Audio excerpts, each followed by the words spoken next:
Hi. Hello, everybody. Yeah, good evening. Welcome to another exciting installment of Saturday Night Reaver. Reaver's Revenge. I don't know. Totally bit flapped at the moment because, as you notice, big screen, Lily. Because the camera, we couldn't find the drivers for it, and I refuse not to be on stream by 8 o'clock. It's a thing. I'm a professional, don't you know? I already see Luke, Kirill, Leaky. You're all in the chat. Welcome, and nice to have you all along for hopefully a interesting and pleasant ride into my insanity within the hobby. Yes, it's been a good day today. Managed to go down to well, obviously, as most of you know, the Bad Moon Cafe. Hi, Si. Welcome in. Yeah, so I managed to get down to the Bad Moon Cafe today for a little spot of Adeptus Titanicus training missions with a warm, awful feeling, aka Ivy, who wanted to get to grips with how to run around with Titans and blow shit up. Um, it was a really nice day. As I said, Bad Moon Cafe is a really nice place.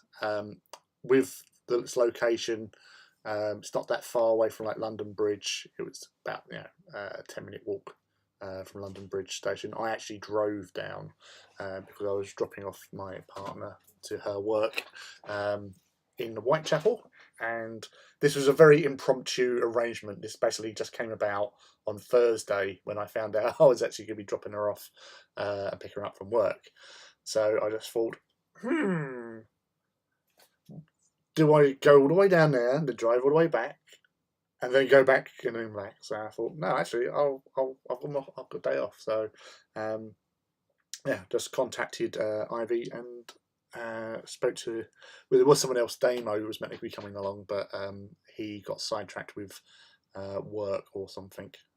Problems, real life got in the way. So. And Ivy slams in like a wrecking ball. First! Saturday night. Well, that's the thing, Kirill. Saturday Night Reaver. I should really put Saturday KNIGHT and do Saturday Night Reaver. I think there's obviously possibilities there to actually progress and expand the the thing that I do. I don't know, but yes. So it's been a great day. I went, as some of you see on Twitter, I went for a walk and took some pictures. It was really nice. It was a lovely day out. Saw some amazing sights, some lovely structures. HMS Belfast, which I have, the first and only time I ever went on to HMS Belfast. I was probably 40 years ago. And this is only the second time I've come close to it. Rob Walters with the amazing basing. That new base you're doing for your Elder Titan is just amazing. I love it. And I think most people do. Everybody who's seen it is just like, oh yeah, this is good. This is good stuff. Welcome everybody that has jumped in. It's lovely to see you. I'm absolutely buzzing after such a lovely day. Yeah, I got home and I made myself some pork kebabs. On the sticks, toast kebabs, sort of thing. And I put some sweet chili sauce on them and cooked them under the grill and all that because I no barbecue. So I did that, and they were absolutely fantastic. And washing it down with a bud, and hobbying and chatting with you guys and girls and princeps and everybody else in between. Love you all. So, yeah, so obviously camera problems. So I'll be doing like, oh, look at this, quite a lot. So let's get on with some, oh, look at this stuff. Right, so top heavy, sexy beastie. Let's get some, give him some light. There you go. That is Raptoris' top section. I give it some varnish when I got home. Quick spray whilst it was still possible.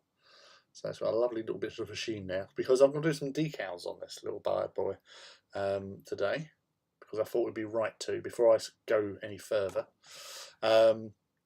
Yeah, it's come about really bloody magnets. Ooh,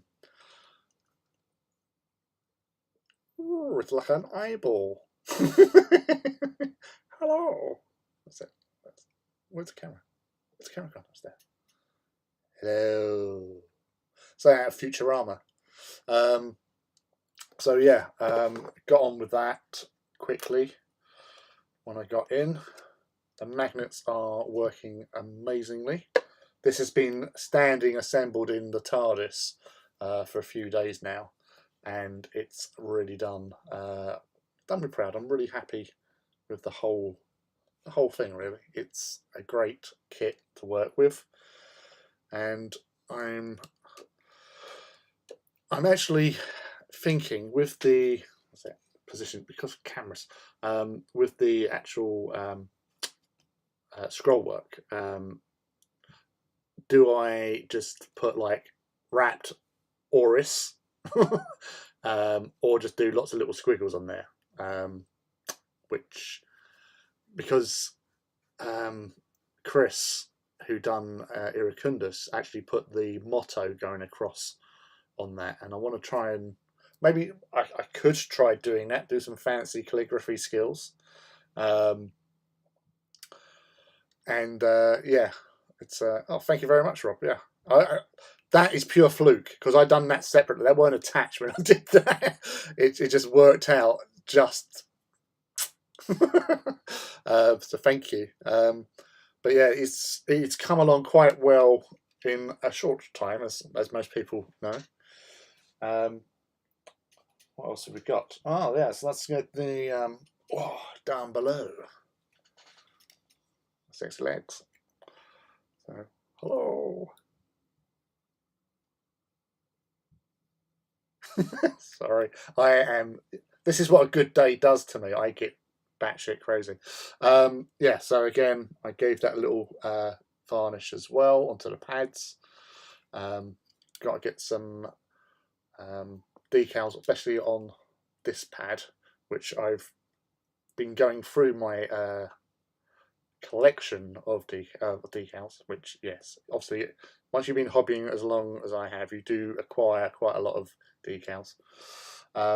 So yeah, because I'm trying to replicate what this mini Raptoris decals that I've already put on there. So that's the plan with that. And obviously we've got the APOC. I've got to tidy up in this section in particular, because with the super glue, you get that sort of mistiness sometimes, so you can in certain lights see a little bit of a mistiness there. So I want to just give that a going over with some more Corax or something, just to try and dull that down. But again, it's come together really, really well, and so it's just one of those things where you're familiar with the kit. It is just like blah, blah, blah, blah, and you just whiz through it, which is pleasant. It's nice. It's nice when things just go together well, if you know what I mean. But yeah, so that's that little chap. I did have to. You see there, the magnet was actually quite way out. So when it sat in, I hadn't drilled in deep enough. So when it sat in, it was raised a little bit. So I had to sort of go in with a pin vise into there, and then just like pop it out, and then I re-drilled a little bit more with my Forster tool. Got that down a little bit more. I had to level it off with super glue and bicarbonate soda to give it more of a flatter base for it to sit on. But that worked out fairly well. I'm pretty happy with that. And like so many other people before me, they've created a new Titan. There you go. The mobile artillery, the leg fucker. So, right, melter cannons. So I still need to do a little bit more work on this one because it's not matching that one 100%. So just putting a bit more basilicanum around these areas here, into these sections at the back there. Also got to do some silver, chipping basically on. It's very subtle, so you're not going to be able to see it. Well, you can see a little bit. So just on this one, you've got the little like edges where it's sort of chipped away. All the darker areas at the top was all done agrax through an airbrush, because obviously it's going to get a little bit burny over time and firing stuff. The other thing I was looking at doing was the Princeps Sonorous, or the Princeps. So I've primed her, so hopefully do some work with her today as well. So that's the plans, and position, there you go. There you go, hold that. There you go.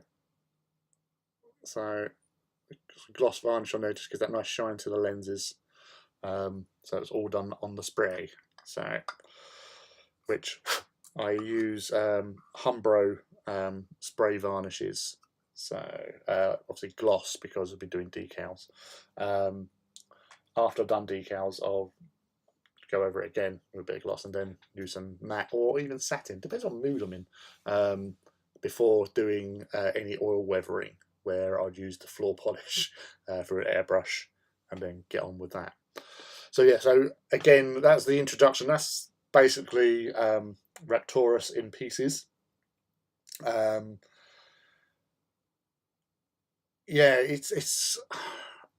I will be honest. When I first started it, I was a little bit apprehensive because I haven't built a Reaver in like a decade or so. It's just getting back into the swing of things. But yeah, it actually went together pretty well. I did sort of have a little cock up with the feet, but that's all I'm going to say on it because it's whether or not you notice when you see it in the flesh. Was that right? Done it really fast. Yes, it's only been a few weeks since it was fresh in the box. Yeah, well, yeah, it was. Was it 2 weeks ago? Wasn't it? Where we done the opening, the infamous box opening when we found out that we had a broken carapace and two right sides of the gun casing on one of the melters. So that's that's never good to be in that situation. So yeah, actually I'll chase them up on Monday because obviously Rob in the chat helped me out with the carapace and the melter, one of the melter cannon bits. So obviously once I get the new ones, when I come up to the Greetings from the Warp Titan Walk on Saturday the 9th, I shall bring those bits with me, and I was giving him the old carapace because he'll put it to a base or something because he's like quite crazy. He just makes stuff out of everything. It's just he's like MacGyver.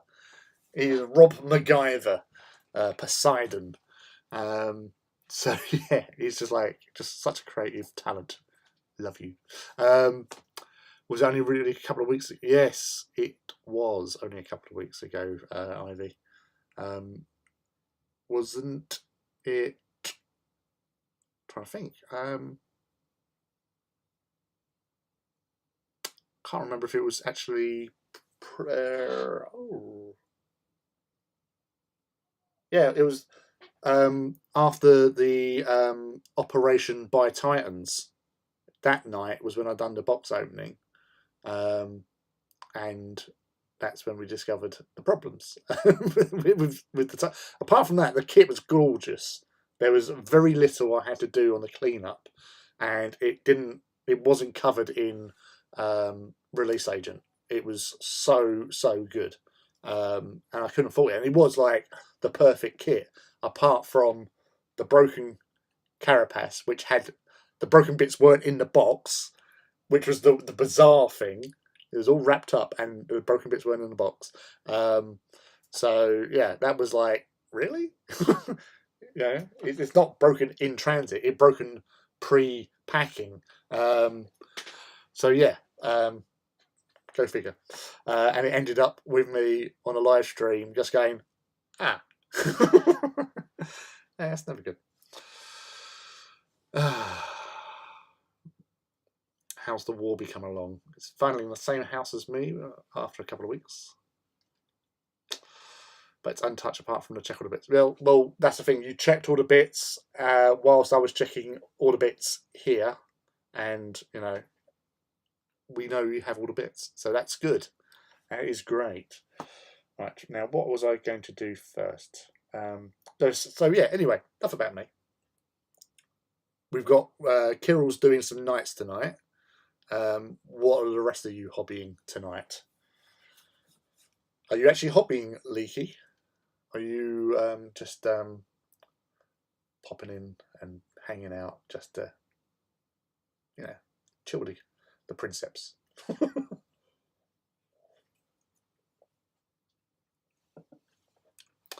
Yeah, I know. That's the thing. It's like, how could it be that broken? It was like proper like curb stomp, literally.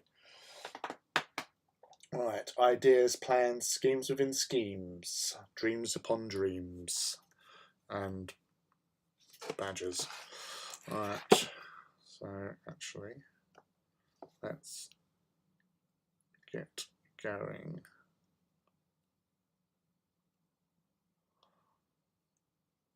Right, okie dokie. Right, touching up the trim on a mini warlord. Nice, fucking trim. I'm recovering from the comment section in my latest video. I'm building. Oh, the glaive. Oh, glaive is such a nice tank. I haven't obviously been busy today, but I haven't checked out your latest video. So, does it involve Mark 6 by any chance? I'm just wondering, because it's just crazy out there. All the sort of like Mark 6. Yes. Still Thousand Suns. I'm not stopping till I've done a ton of tactical marines done. You do that. You do that. Make me proud. Right. So let's get some decal action going. Move that head.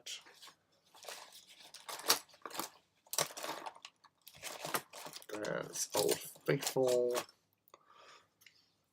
Waiting for Amazon to send me some more AK Snow products.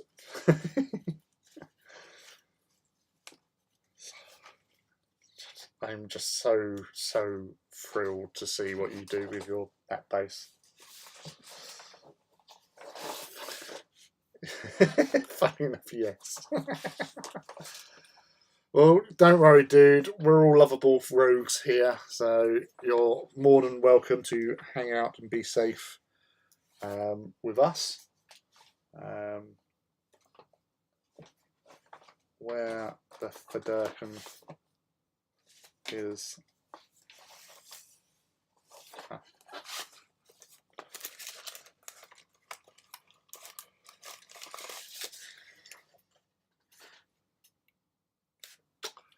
Yeah, I got one of these. So, which annoyingly, I would really want one of them, but in white. Because that is what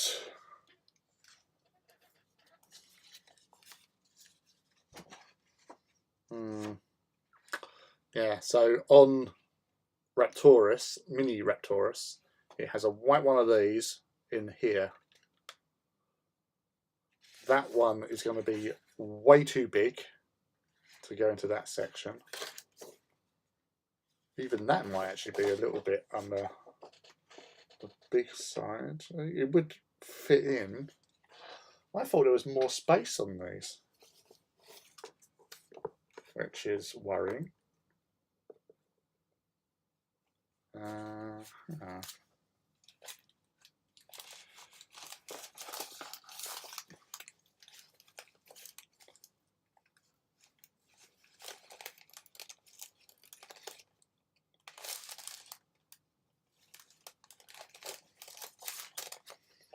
He says, what does he say?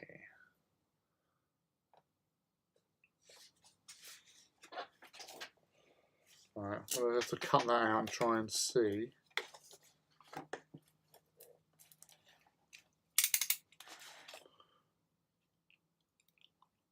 How close I can get this to. Oh. Now this Forge World Titan decal sheet is not as great a quality as more modern decals, unfortunately. Right, I can get that in there, but annoyingly, I don't think that will really do the trick. And all the other ones are too big because there's more space. Because the scrolls take up more space on the big Reaver than they do on the small Reaver. I love Mark 6 Marines, having grown up with the RTBO 1 box indeed.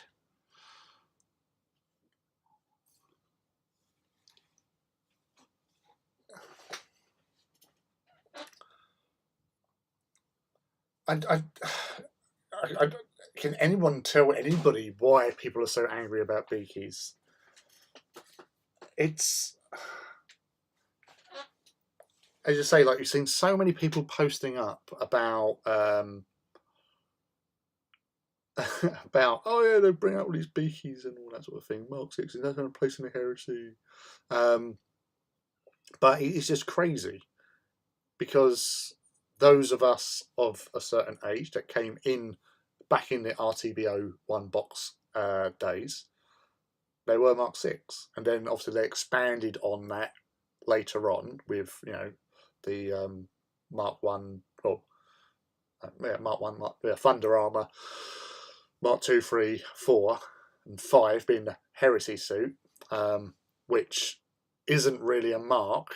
The Mark 5 being, which I was on that tweet yesterday when we was talking about it, because in Deliverance Lost, they classified, or the Mechanicus, or Mechanicum as it was, classified Mark 5 as what the Raven Guard had done with their armour, or the survivors from Istvan had, Istvan 5 had done, by combining various other parts, and they classified that as Mark 5 for some reason.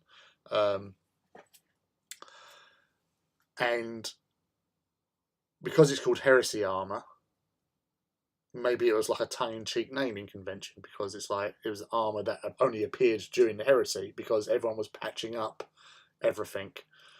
I always remember a bit of fluff that Mark 7 was already in development and towards the latter stages of the heresy started to show up. But Mark 6 was, was well and truly out and about during the heresy times. Obviously, the other armors were still about, but early doors, yes, it was 2, 3, 4. Obviously, the thing that the guys from Forge World used to say was that obviously, like, certain legions were out far away from their like rearms and resupply people, so they weren't getting all the good stuff, And obviously, when the heresy came around, Horus made sure that all his allies were getting all the the better armors and newer weapons over everybody else. So to sort of help them having a slight advantage. The only thing with the Raven Guard, with the ones that survived Istefan 3, a lot of them had the prototype Mark 6 that they had field tested and kept using. And because of the enhanced sensor package that it has and the sort of the extra stealth abilities of those armors in comparison to other stuff, was the reason why that helped them survive for 98 days on Istefan 5 before being liberated later on by the Therian cohort and Commander Bran.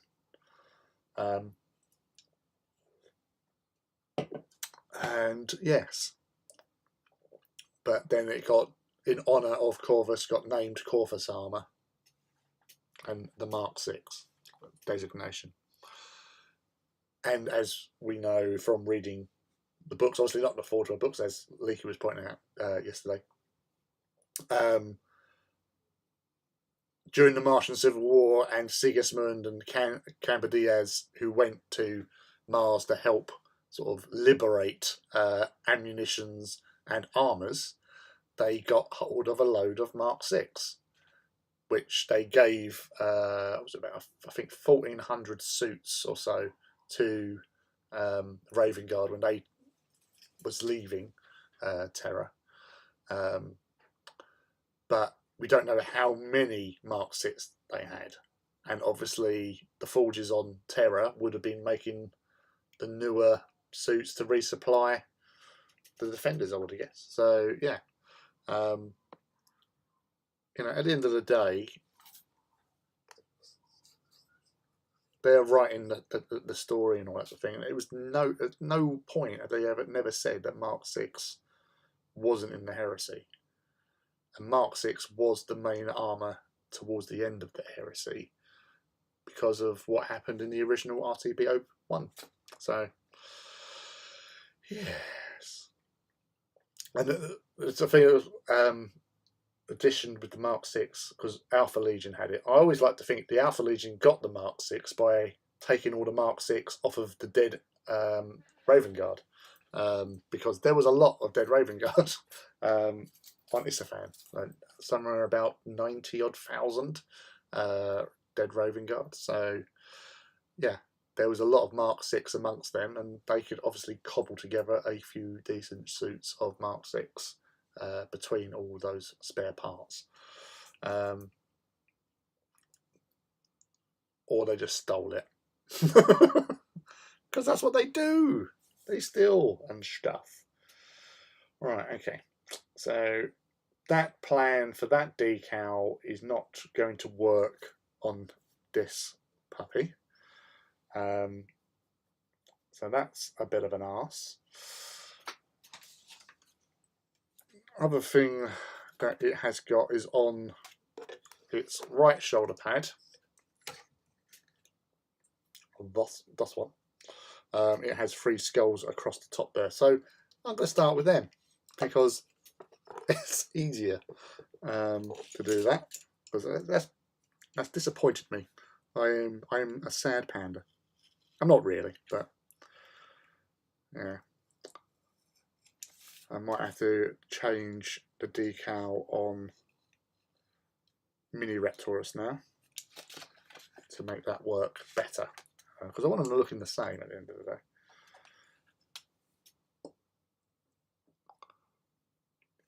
The recent Armour Through the Ages White Dwarf article gave some background on how equipment proliferation occurred. I have not seen that. Was that in the latest White Dwarf, like last month's White Dwarf, or I don't know, because I got that one, but I got it to look at pictures. I think. I don't know. No, I got it for the Titan, Adeptus Titanicus Crusade campaign doodah shenanigans. In Legion, Alpha Legionnaire Grammaticus meets wearing Mark 6, and that's before his fan. Yes. So again, they could have acquired that, field testing it, and you know, it's not as if the Alpha Legion haven't got the ability to infiltrate the Raven Guard, as we all know. But that was later. But yeah, they can infiltrate wherever the hell they like. And plus, though, as an unreliable witness, as much as Alfarius can be an unreliable witness, in his book, the Primarch book about Alfarius, about the Alpha Legion, without spoilers, if you haven't read it or listened to the audiobook, I suggest you do it, because within the first 10 minutes, a lot of... There's probably like leaky. If you've not listened to it, right, there is something that happens in the first 10 minutes that is said by, because Alfarius is narrating his own story. So obviously he even says, you can't trust what I say. I could be telling the truth, I could be telling you a lie. Who knows? But what he says in the first couple of minutes of the audiobook ties up a lot of things, that those little sort of things like rumours or stuff that people talk about. Oh yeah, somebody blah blah blah and this happened, sort of thing. And what happens with Alfarius, you go, oh, and yes. And because of that, him having Mark 6 in his Legion, or anything else for that matter, it actually explains more and answers more because of that little thing that I will not tell anybody about. Yes. Yeah, Legion is a great book. Again, Dan Abnett was talking with Ivy about authors and stuff today. And yeah, Dan Abnett does have some amazing sort of writing skills. And he does write some really epic books. Which Legion, I actually really enjoyed Legion. Because it does give you that insight into the Alpha Legion. Because very little was always known about those dudes. And we do like to know a little bit about them.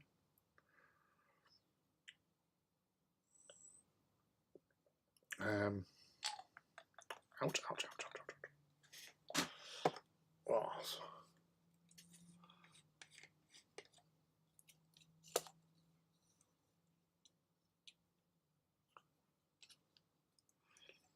Oh, you've got what? The White Dwarf to hand.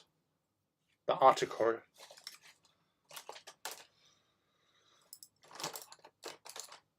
Yes. Yes, and thank you, Ivy, for that short planned meet-up for gaming. It was an awesome day. As I was saying before you turned up, it was really, really, really cool. And very enjoyable. Let's do it again.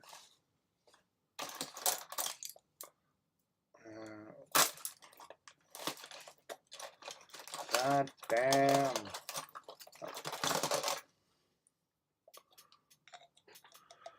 Hey, Sophus. Welcome, dude. Are you working on your Titans? I hope you are.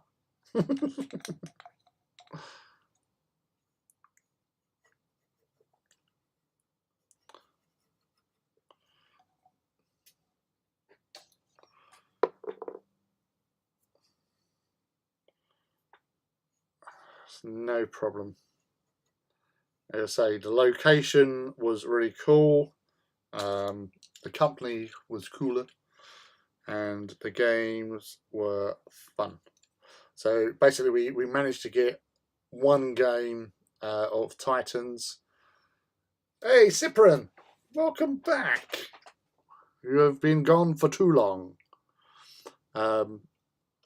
Yeah, so we had the two games. Well, it was basically a game and a turn because we ran out of time.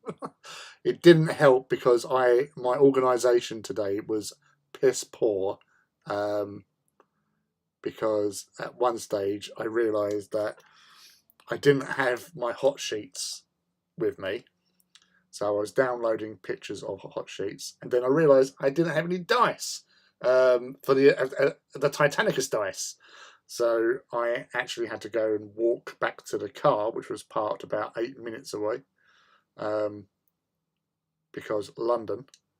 I actually used Just Park app, and basically you just park your car. You pay to park your car in people's like driveways or parking bays, as I did, because NCP would have cost me about £35 to park up near there,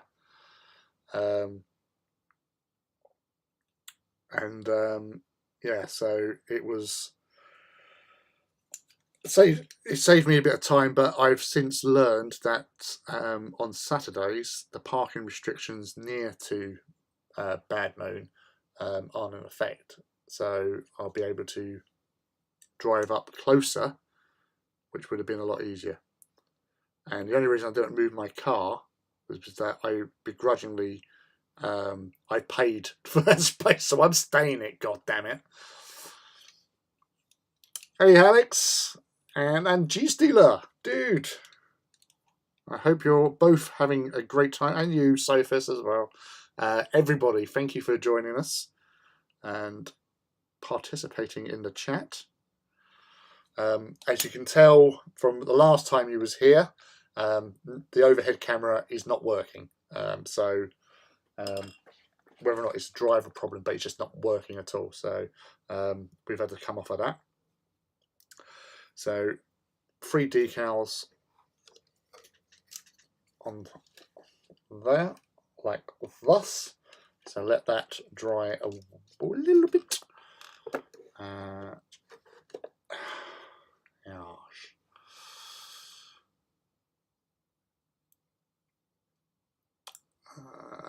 I am the dice benefactor. Yeah, well, after like the last Titan walk, where my dice were lethal in defence, to say the least, this little one took 8 hits from an Acastus onto a group of Lancers and saved every one of them, which was like the lowest number was a 3. And it was mostly 5s and like 3 6s. It was definitely in there. It was like, oh my god. It was like the ultimate in dice rolls. 8 dice, all saves. So that was really impressive. We actually took a picture of it, and like I just like got a hand in like I just got back from Say Hi Paul's event today up in Belper. Was good, had fun, nice talking to everyone. And yeah, tape measures. Yeah, tape measures. I made sure that I had tape measures because I forgot my one last time. So I learned from that mistake, but I forgot the dice. Now I had dice, but not the right dice. So kind of needed them. But yeah, it was a great time to be meeting up with friends and rolling some dice in Mortal Kombat. So it was groovy, to say the least.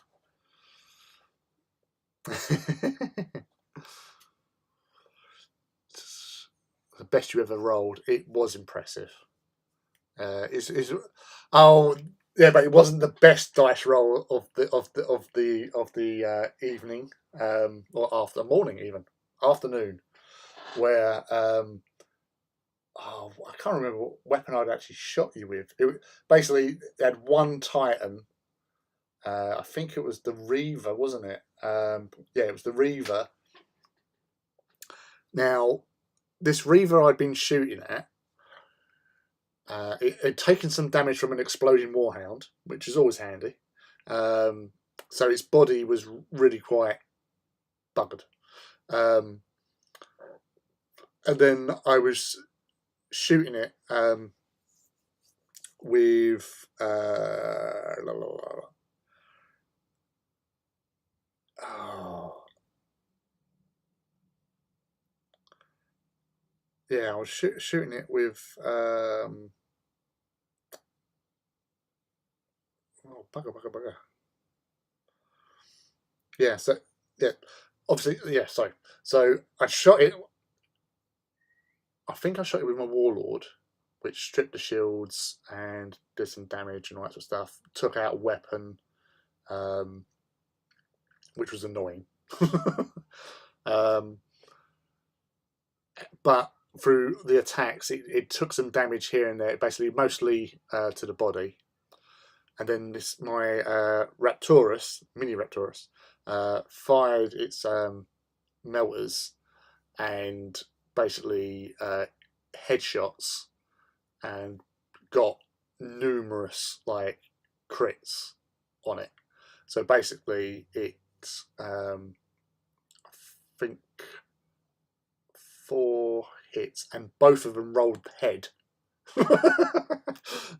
so two lots of so he's like head just went, and it was down to the last spot on the crit list. And then I shot it, targeted shot with an APOC, with its APOC, and only one shot got through, and it was basically to roll the damage. And I said, anything but a 6, and then I rolled a 6. And for a couple of minutes afterwards, I was giddy. I was giddy with oh, brilliant. Oh yeah.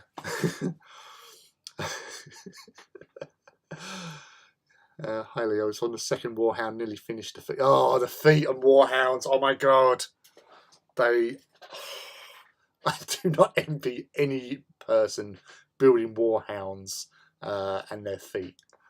It's how many toe sections do you need, and pistons?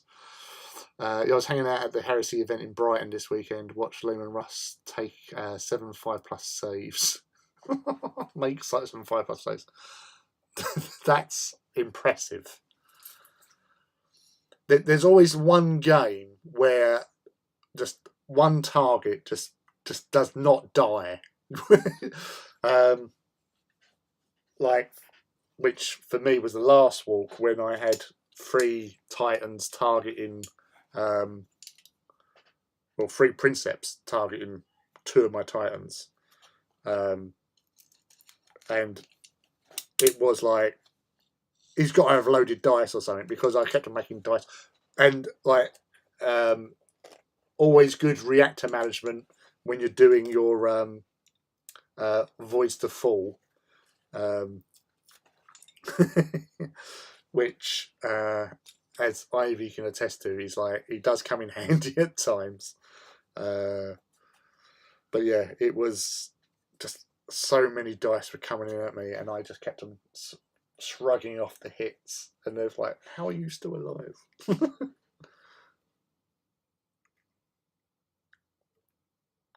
Just pure, unadulterated fun and cheekiness. Yeah, I've seen personally that it was Conflict, an event that was down at the Ali Pali back in 2007, I think, possibly 2008. I think 2007. And it was a doubles conflict, and it was a doubles combat patrol, and mate Mike went in against one Sister of Battle. I think it might have been a Seraphim or something like that. So she had like an invulnerable save or whatever. 17 attacks, and she saved them all. It's like, how the Durkin 17 attacks saved them all, and you just stood there and just go, I take my hat off to you. You can't do anything else. It's like, well done. It's just crazy. See that many dice going in, recruit, and yeah, just like, ain't no thing. Pretty much.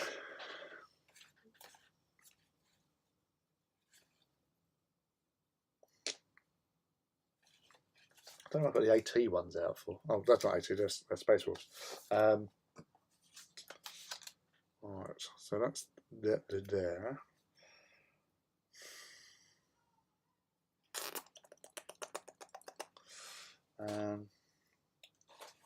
Let's look for that other decal sheet, because I've got a whole host of like decal sheets over here. Not all of them, but there's a lot of them. Alright.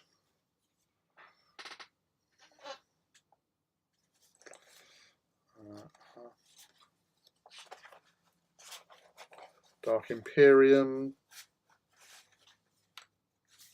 Tomb Keepers.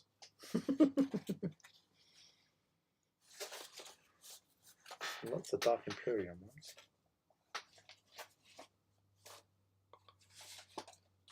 And really annoying.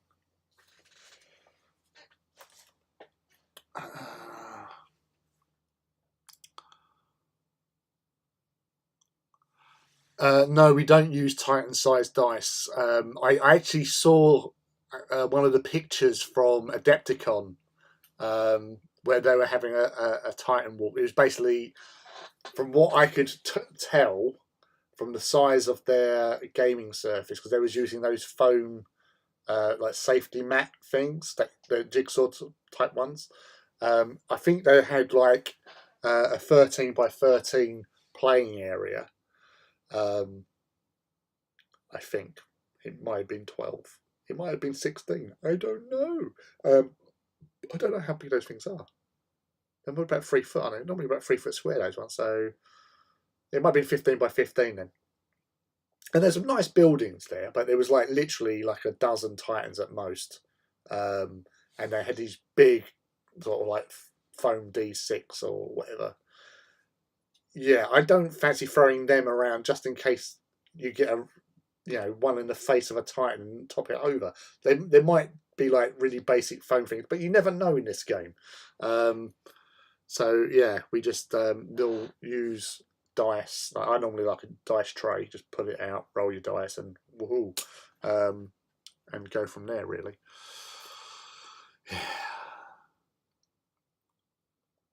The dice are magic, and I won't have anyone say otherwise. I thought you were serious. I remember, Luke. You wish you did. No, you don't. That'll be the worst thing. Rolling a dice and then twatting one of your knights or titans and falling them over is not no. Like I've had the experience of kicking over my warlord. Just first time, standing there for photo shoot, and I forget where it is, and I just walked straight into it and literally just booted it about 3 feet. my literally, he was like, oh my god.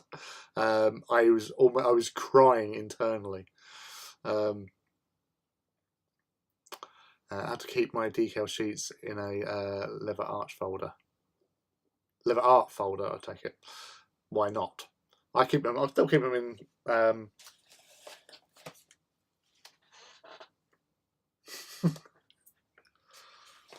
just have a big pile of them. Alex, have you seen what Forge has painted today? He has held it up since you joined. I don't. Well, no, I only showed up.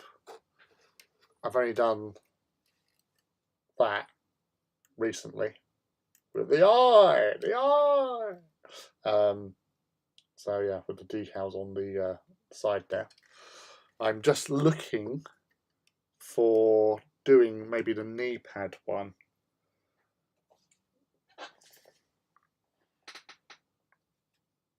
Wow, that magnet is strong. So this is the, as I said, the kickfucker. The latest innovation in walking. It reminds me of the, well, it seems weird, but also like the butter spreading machine from Rick and Morty. But it's not, because that's just on tracks and that's the arms. But magnet power!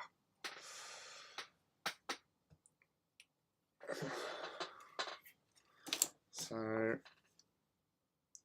that's going to be small. Oh, we got the bigger one, he says.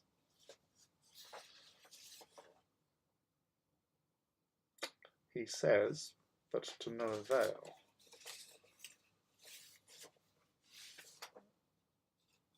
That's Leisure Ignitor.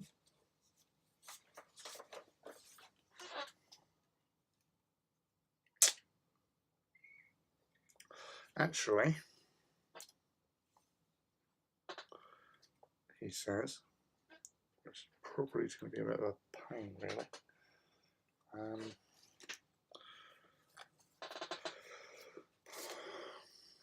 Now, on here, the blue shield bit here, I've been thinking of using, oh, what's it? Hands are full, sorry.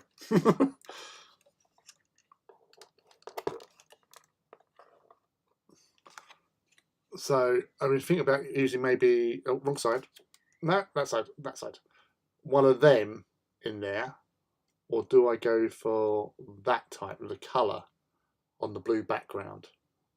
What is the opinion of the assembled Princeps? Do I go for the black and white to stand out on the blue, or do I try with the inverted colourful one?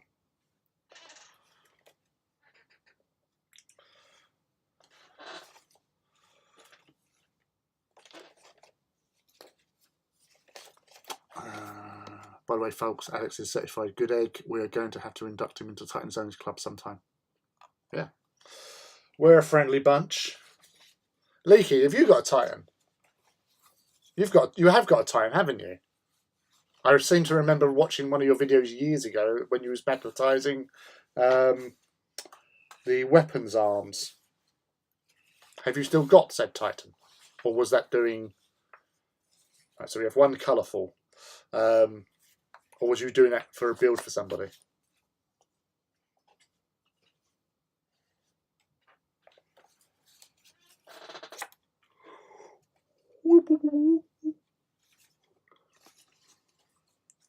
Hey, Paul.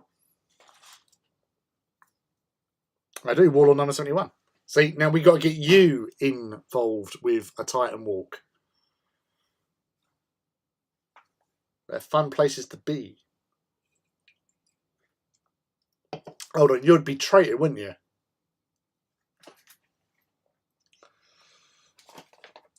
Traitor dog.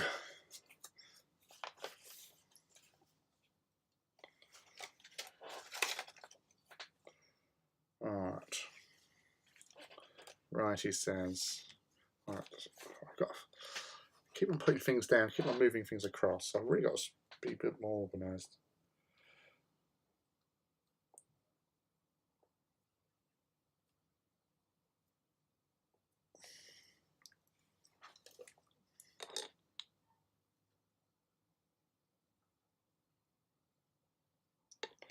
That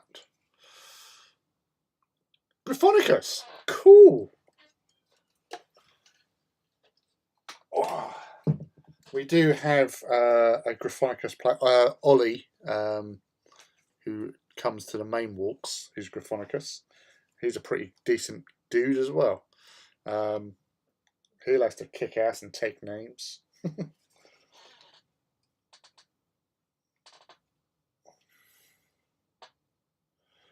Alright. I'm going to try on the leg. I'm going to go with, it seems quite a big Imperial Aquila eagle. This might not work out because it does seem rather large. There is a smaller one, but that might be a bit small. So because I've got so many Knight decal sheets, I can waste one. I can totally waste one. So let's see how this goes. That there.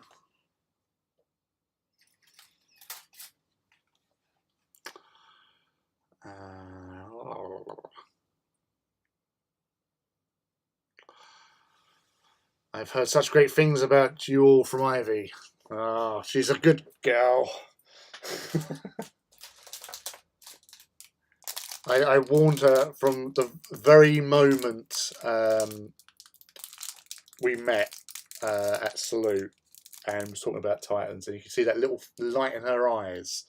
I did warn her that if she does follow me on this path, she will be getting into Titans, and God love her, she has. Check on both feet, bless her. So totally awesome addition, and as I say, more the merrier. We are quite a happy-go-lucky bunch of miscreants. I seem to be adopting loads of people recently. Stop trying to corrupt me with your filthy traitors. Hides Worldbearer Army. I've been looking at Ozzy for my Titanica stuff, so I guess I'm a loyalist. Ozzy are awesome. I have Ozzy if you didn't know already. What haven't I got? But yeah, Ozzy are pretty cool. I do like their background especially as well. I would get another Warlord and turn it into a Side Titan with an interior. Oh, dude! Actually, saying that, because with this Reaver, I'm not thinking about doing the interiors on the main body. So I'll give you those servitor bits as well with the other bits, mate. So you might be able to use them as for your Side Titan.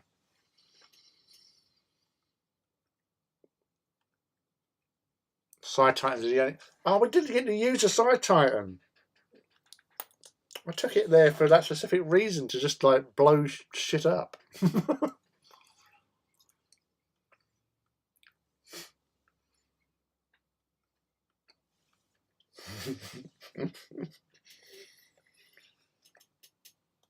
Leaky is the least loyalist of the least loyal of the loyalists. Oh yes. So yeah, obviously I've got to do my thing. If you don't mind liking, subscribing, and all that sort of jazz, I've got to do this. So yeah, be appreciated as always. But yeah, the Titan Owners Club. I'm not just saying this because I'm a member of it, but it is an awesome group of hobbyists. Very little ego is involved. I say very little because I have a huge ego, but I'm good at hiding it. But yeah, everyone is really helpful. We all sort of chip in together to help each other out, and with whether it's advice or spare parts and stuff. Titan enablers, hashtag Titan enablers. Well done, Kirill. We are indeed. We're the worst people to know. Your wallets will not thank you or for what we will put you through. But yeah, he's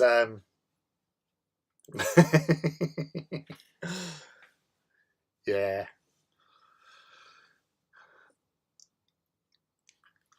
Well, Cypriot, do you actually have to own a Titan to be part of it? Technically, yes.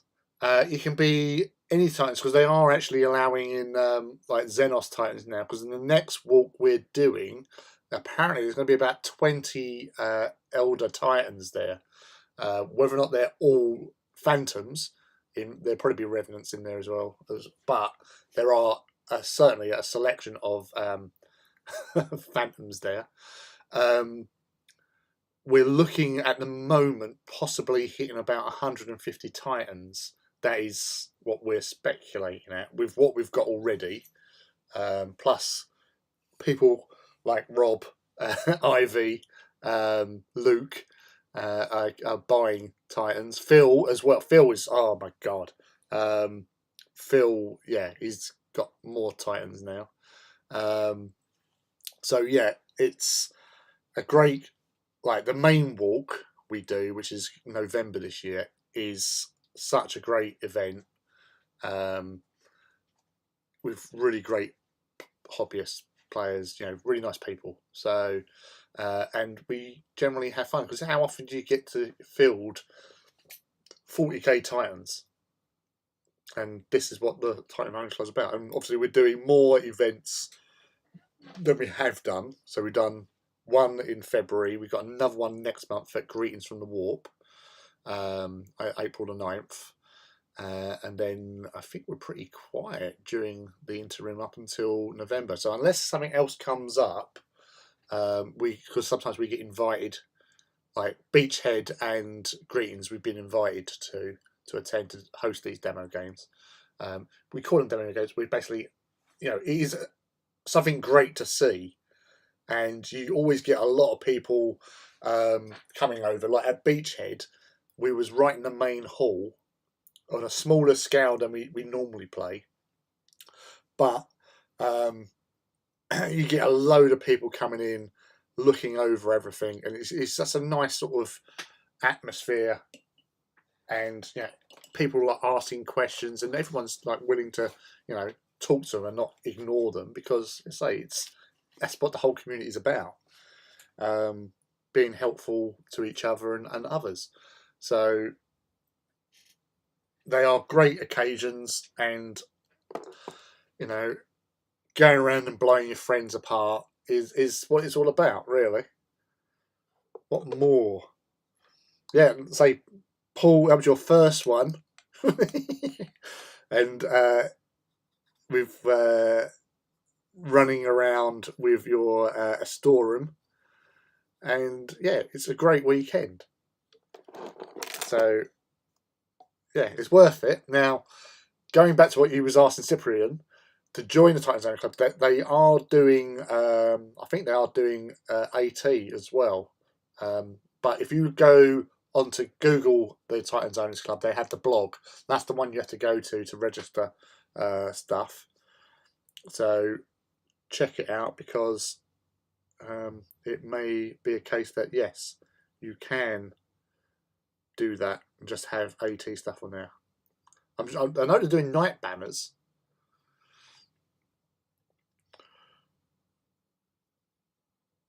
Yeah, I'm just trying to get this decal to bloody move. It's like old decal sheet syndrome, where it's just like, I'm not going anywhere. I'm staying right here. But yeah, Leaky, we definitely got to get you down to one. It's a great little weekend. And, hopefully one day, he says, what we would really like to do is do a walk at like a Warhammer Fest type situation.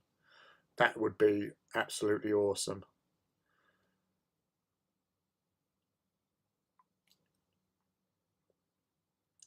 And that's the dream. Oh.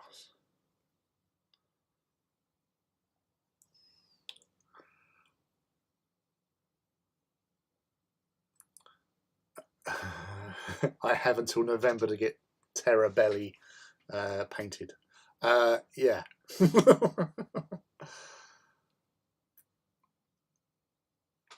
yeah, fantastic weekend, lovely people to hang out with, and to play a stupidly big game of AT. That's what it's all about.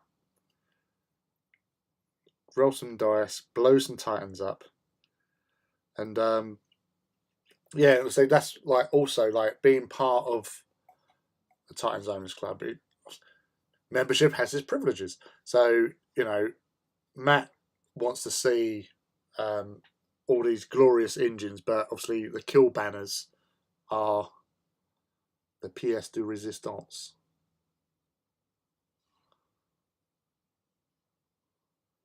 Because they do look the absolute bollocks. Pardon my French.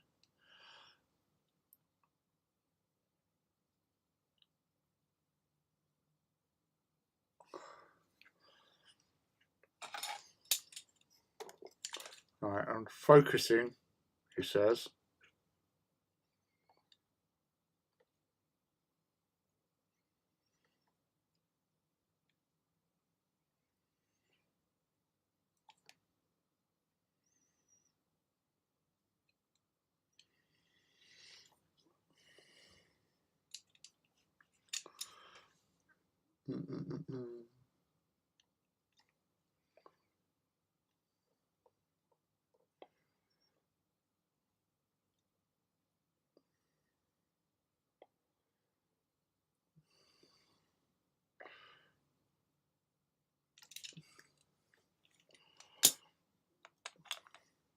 And say, bit painting Titans.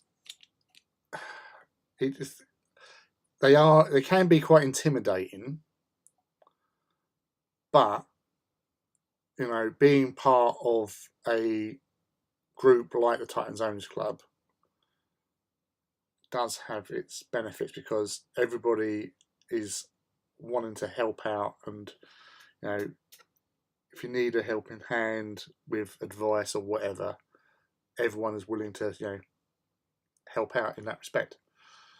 So it's like Luke has got one of the other guys who plays Legio Vulturum, Rob, who is he's doing a lot of freehand work, and Rob's offered to sort of like do some freehand, like vulture looky birdy thingies on his Titans. It's stuff like that that really makes a difference to how your project comes along. So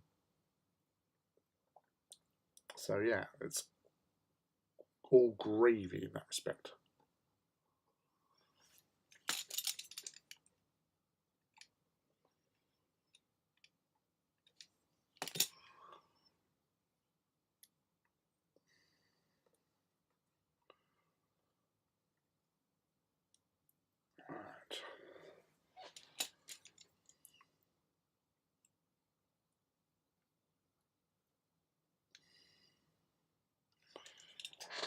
Oh, actually, that's not too bad, he says.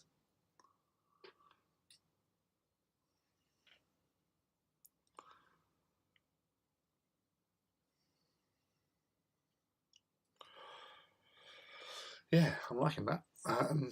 Right, so it's a knee pad.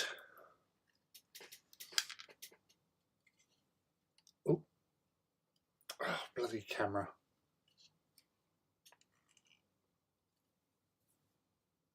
There you go. So that's the knee pad one. So get some more shrinkage going on with that. So that's going to take a little bit of time.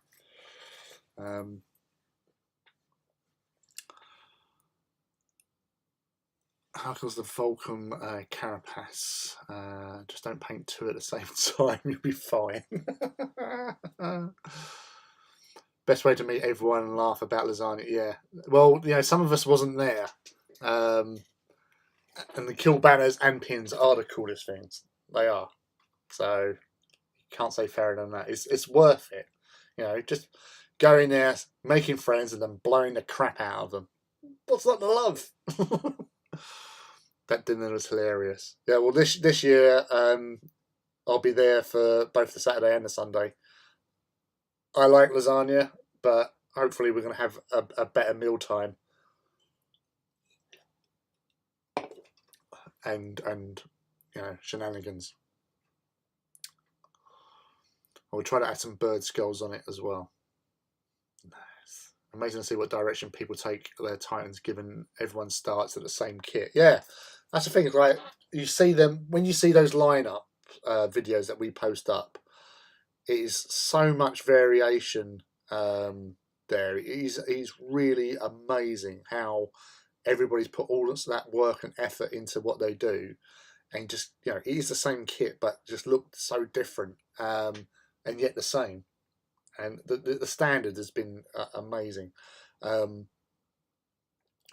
you say they are a kit that does need, you know, that love and attention. But for example, now, yes, he is a really good painter, but Mark Bedford of Forge World painted a Warlord in one day using rattle cans.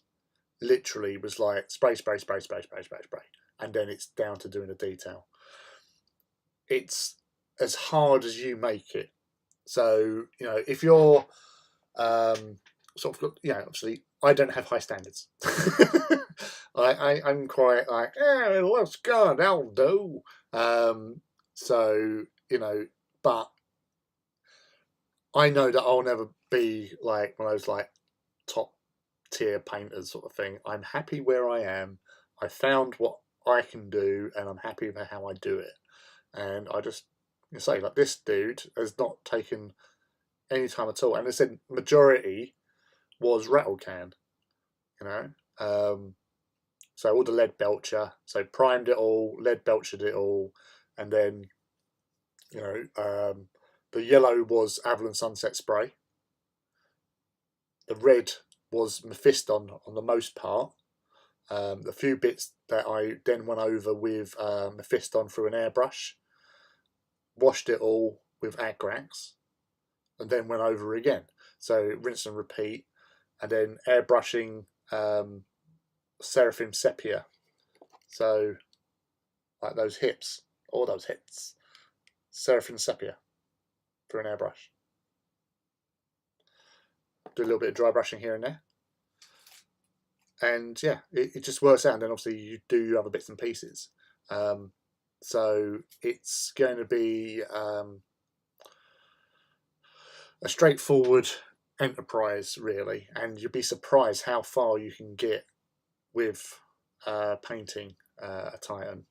Because I say, like, I got quite a buzz off the fact that I painted like the weapons. Like, I've done a day to paint, you know, the APOC launcher, a day to do a melter cannon.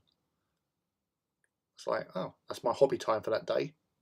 I've been quite proactive, and again, it's just attacking it with a way of doing something that you're comfortable, and, you know, just see how it goes. You know, you can always strip things back if you're not happy with how it turns out. Bit of faffing about, but still, it is doable. But you will get there in the end. And, you know, if you apply yourself in the right way, you can achieve amazing things. So I have faith in you, Leaky. Do it. Come November. We want you there.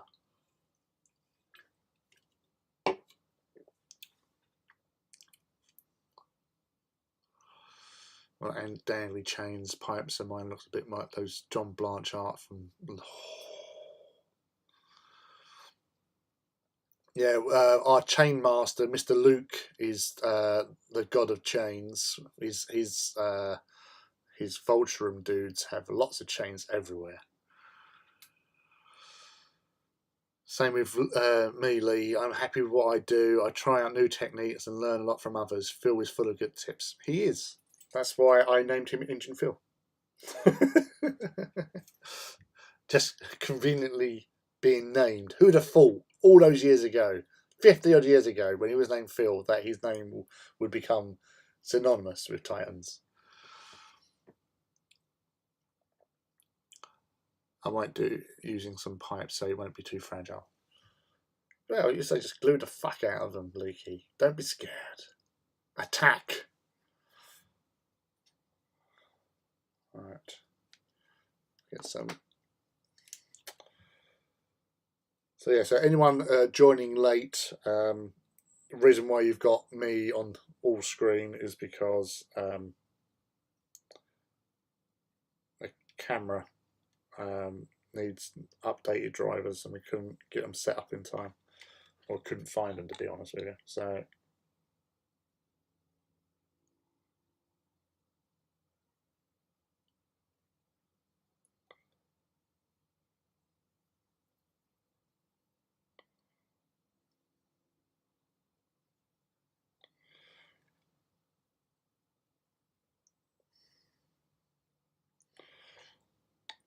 I'm applying some more decal solution onto this little bugger.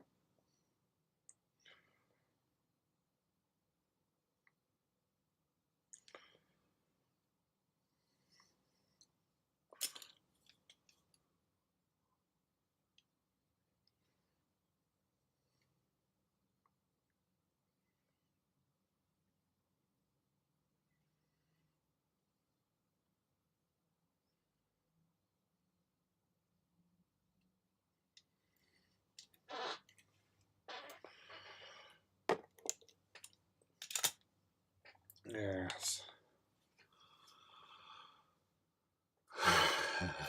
Sweet, sweet grumpy Phil. That's why I call him Hades.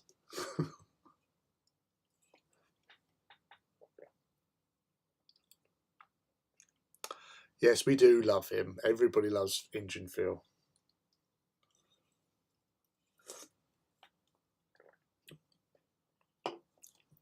You've infused me. I want to do the talk now. Talk the talk, walk the walk, Leaky. Yes. Because why not? Come, Leaky, join us. Be ones. You'll walk taller. Your stride will be wholesome and full. And people will look at you and go, "Who is that guy? He's amazing." We knew what you meant. Don't you worry about that. But yeah, so let's see. Ivy knows.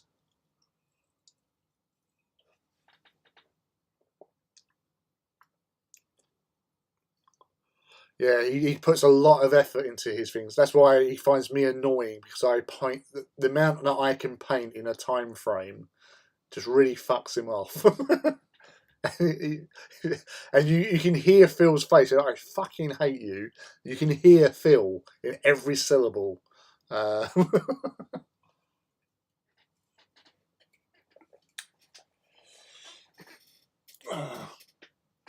Walk like a god engine. Sounds similar. Right, so let that settle out. Now, there was something I wanted to do as a little sort of tribute to my friend Chris, who some of you know. Chris painted Iracundus. Sadly, he died several years ago now. It's a surprise heart attack, as you do. And but what he did when he was testing out the scheme, or like decals and painting and stuff, on one of the I'll show you, it'd be easier. On like here, he actually had a small decal he made up. Well, I think it might be freehand, of the fire wasp symbol, which was the old traditional one with a blue diamond, white thing, and fire wasp in it. So I was thinking of doing as a tribute to him, putting that onto there using one of the fire wasp decals. So I just got to find one. So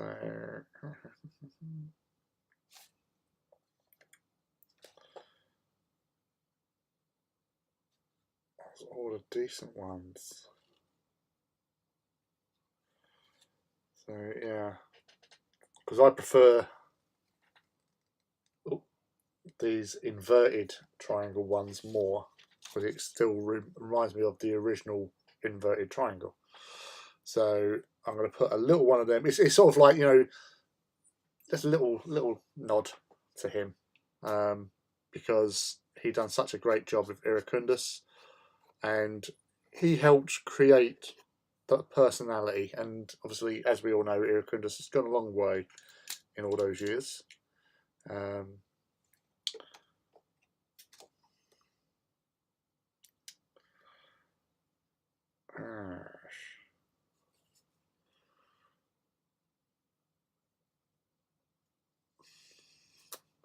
So no colour. It's a shame that I've got no bigger ones, he says.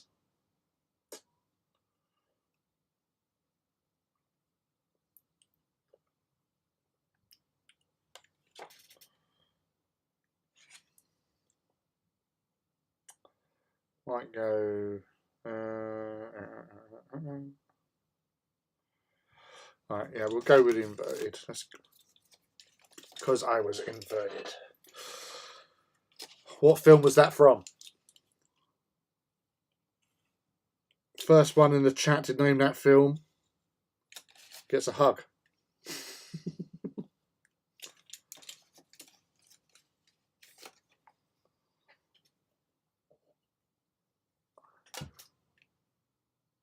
Well done, Si. You get a free hug. Here you go. Ah. Or obviously, if I meet you in person, you can have a hug. Nuclear hug? No, that's Matt's speciality. Matt does nuclear hugs.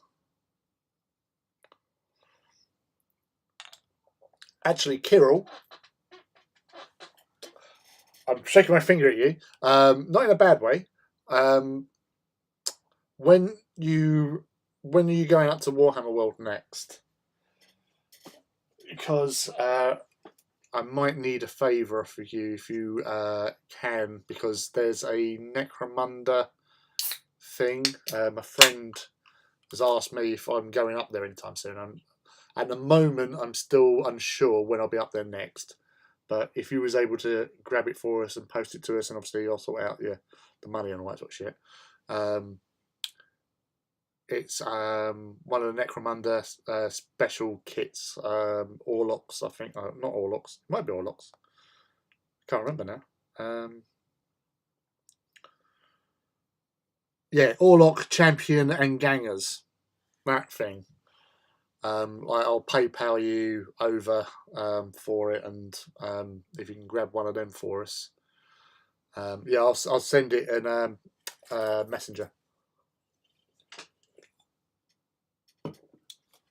But that'd be appreciated, and then I'll sort out for the postal side of things as well, please, mate.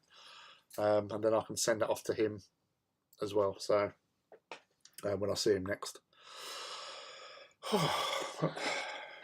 But yes, thank you for that. I'll send that over a bit later after tonight's epic show. Yeah, the Orlock champs and it's a Orlock champs and gangers thing. Hold on, he sent a picture of it. That thing.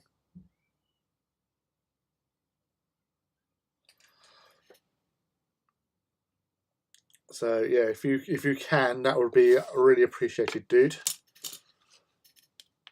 I'll as I say,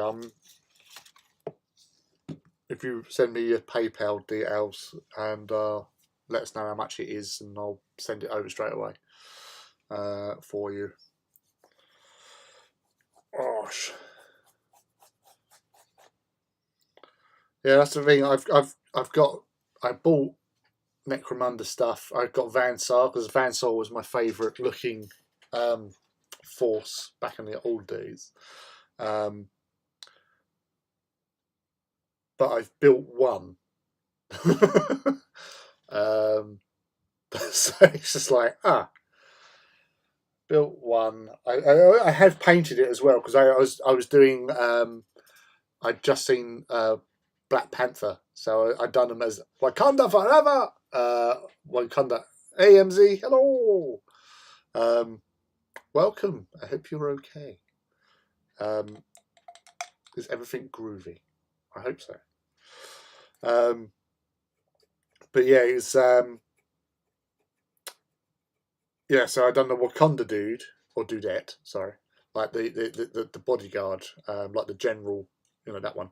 But I've not done anything else with them. So it's a shame, but it's one of those things. And as I explained to other people in the past, that if the opportunity comes up to play a game, I will play AT and then Heresy and then possibly 40k before playing Necromunda or Blood Bowl, because I haven't played. I played Blood Bowl once, and it wasn't a good experience, and so I've never got into it. Although I now have a team because, partly because of Ivy with her team that she was painted, was the Orcs she done, and Crystal McDowell with her Orcs and Gobbos and stuff. So I was sort of infused, and so I painted. I got hold of a Blood Bowl team, which is half painted, because I keep on getting distracted by Titans, as you would imagine I would.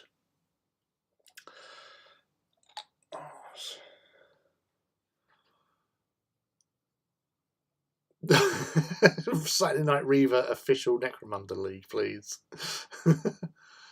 Oh no! Oh, well, I hope you're, you know, keeping yourself all snug and warm, and you know, safe. That's the main thing. It's like, how many people? Seriously, like, my niece has got COVID. You've got COVID. Somebody else I knew that had COVID. Oh my god, I've forgotten who that was. But yeah, there's like so many people. Like, for 2 and a bit years or whatever, most of my friends, like, I think I've had, well, my nephew had it, my other nephew and brother had it at one stage, and a couple of friends, like 1 or 2, maybe 3, but like you and your girls have got it, so like that's 3 in one hit. But it's just like in the last few weeks, there have been so many more people that I know that have got it. So you had it as well, Luke. The beat lineup, the best lineup.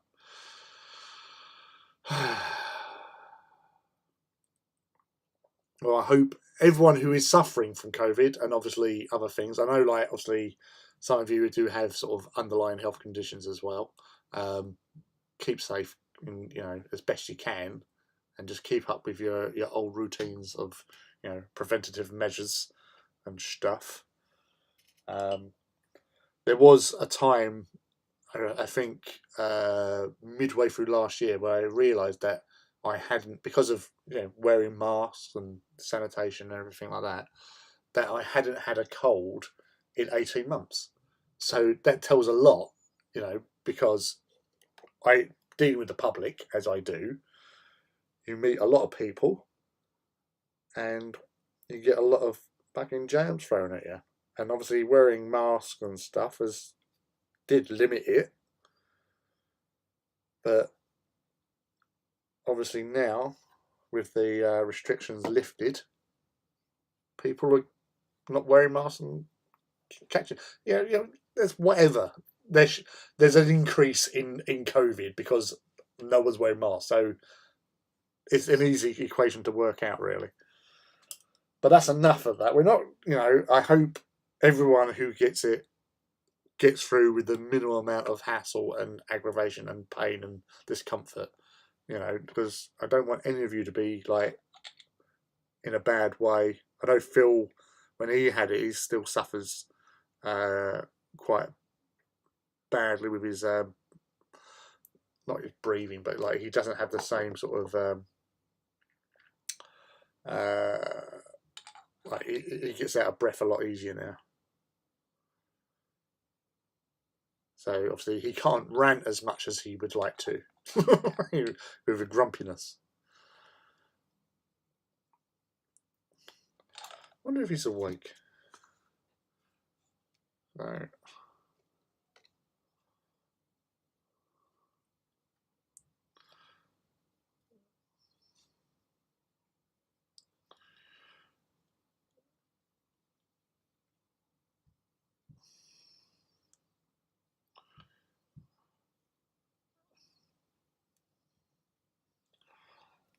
I just sent him a message, just saying like, Phil, you coming on live stream? We all miss you. Yeah, I'm okay. Just busy week for the most part. So yeah, usual shit.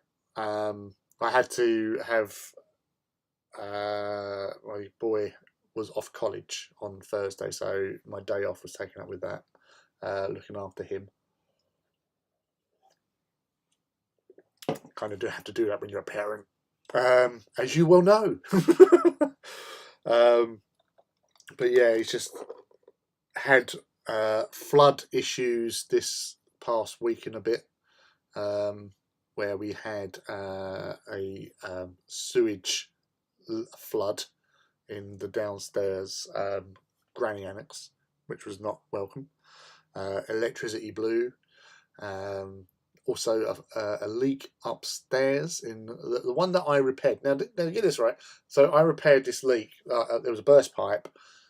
I basically turned the water off, cut the pipe back, put on a push fit thing.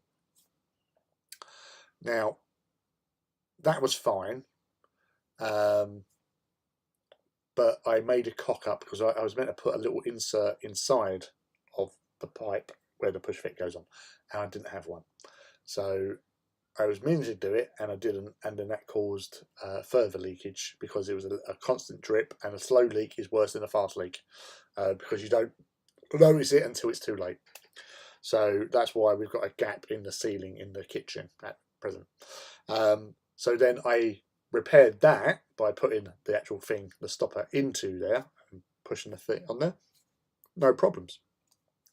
We had the plumber come out to deal with flood, and he was asked to go and have a look at the thing upstairs. He went upstairs. Oh yeah, that's fine, whatever. But then after his visit, there was a leak, more drippy, which when it was mentioned to me, because it's a slow leak, I went up there and thought, right, okay, I haven't got the stuff. It's too late for me to do anything about it. So the next day, I got hold of said bits that I needed.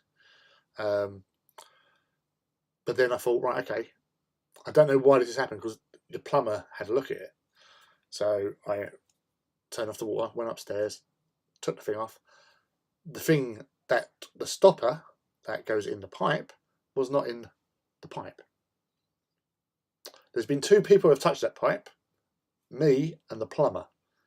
I put the stopper in there and it didn't leak. He's been up there, apparently didn't touch anything, but where has the stopper gone to? I wonder. Ace holes. Anyway, that's me. That's my grumbling. I've got to sort things out with that anyway. So yeah, stuff. Just saw there is a Stotling BB team. Might be tempted.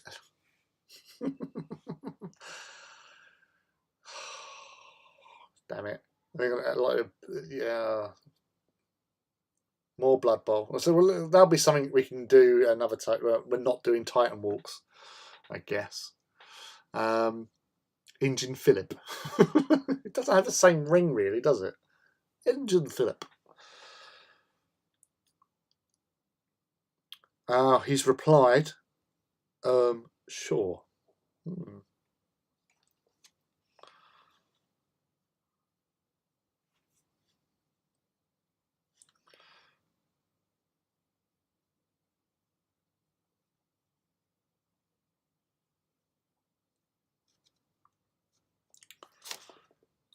So he looks like he might be popping in now. The legend. The legend that is Phil. The engine Phil. I'll freak him out.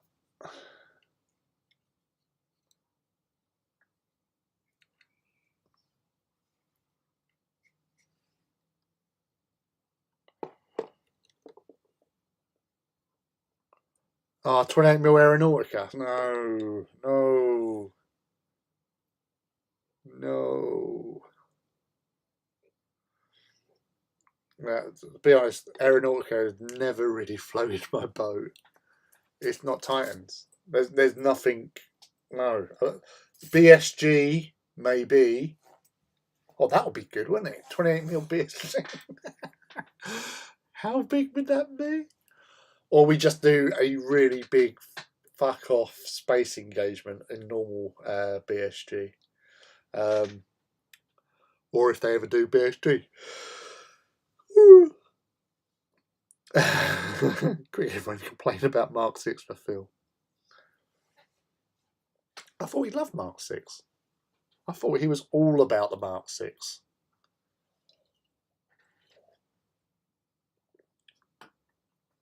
Eutychus, Heo just dropping in and like, see ya. Drive by Eutychus. Always welcome, dude. Alright, well, that's looking okay. That ankle, so.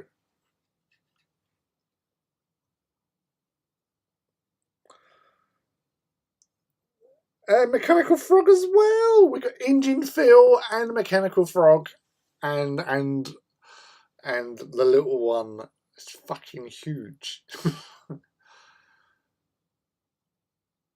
Yeah, no, we want it. We want it. We want it all. We want that, and we want Mark 6 Crusade armor, because that'll be like the ultimate, I reckon. Mark 6 Crusade armor, or even Thunder Warriors in Mark 6. Oh my god, how awesome would they be? Mark 6 Crusade era and fucking Thunder Warriors in Mark 6. Oh my god, best thing ever. Are you working on any Mech Warrior, Battletech? Sorry, Mechanical Frog. Yes, so the decal is looking okay. I'm happy with that. And there, this is there is the little we can't say tramp stamp, but you know, little like ankle tattoo, dedication towards Chris. It's Engine Philip. You're really going to go with Engine Philip, aren't you? Right, whoever at the next Titan Walk, the first kill, and someone shouts out Engine Philip instead of Engine Kill or Engine Phil, they'll get a sweet. It'll be a nice sweet. I'll think of the sweet like this one.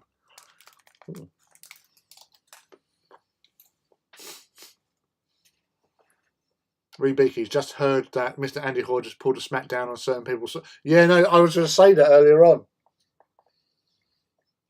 where he posted up the old Space Marine box art, and he even says like, yeah, some of them actually like there's a Mark 6 and a bit of Mark 7 in there.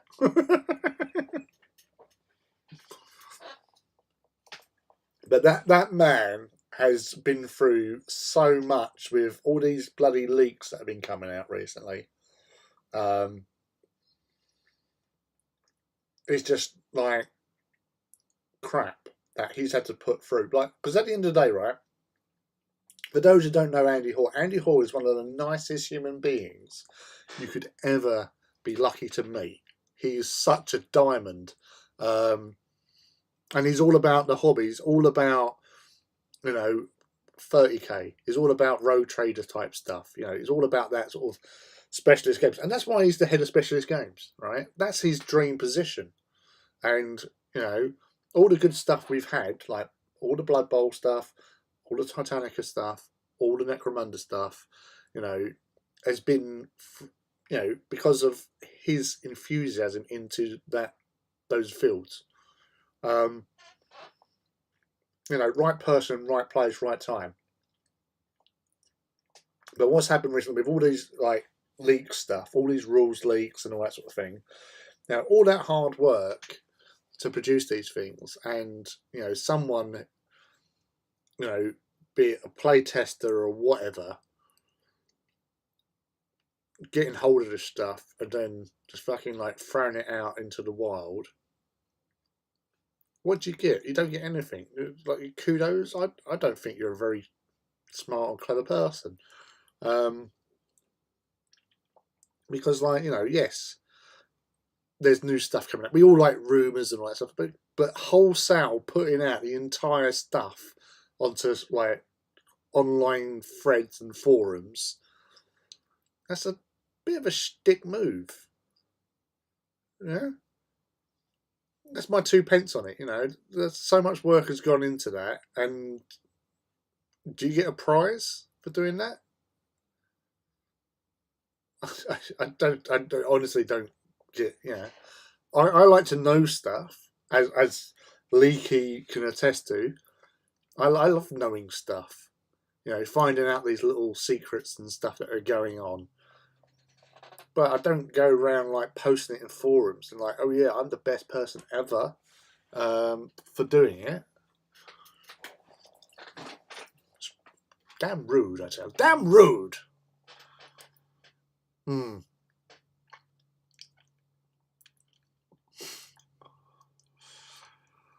Yes. So Hades has emerged from the underworld once more. Come and join us in our little hangout. I'm painting an Admex Guitari Marshall right now and fighting. Oh, geez, another.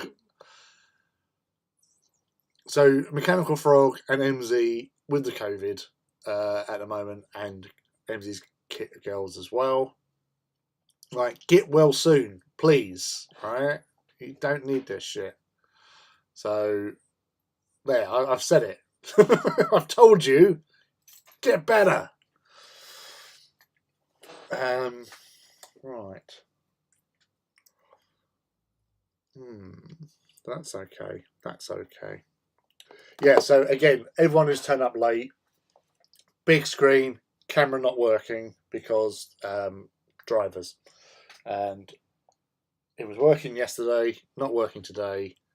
And yeah, it might even be fucked, to be honest. But yeah, there's nothing happening with it. So until we can actually get in there and do some more research and development into why it's not doing its fucking job.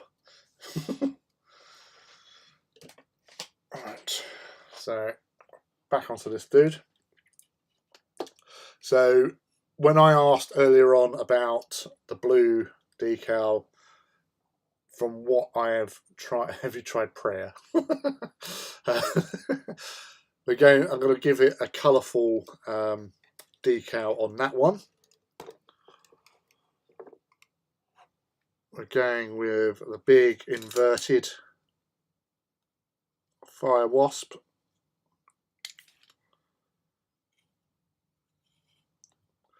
And I don't know if you can hear it coming through, but we have got the Rude Boys motor groovers in the car park out the back there with their drum and bass shenanigans going on, giving it large in the Essex wilderness. But yeah, it's all right. Not as bad as some nights. You get the charming romantic sounds of foxes fucking. That always brightens your day. It's like, oh my god, has he slammed it in the door or something? You know, sounds painful. He probably has, if anything. So, I'm in a chocolate mood. What can I say?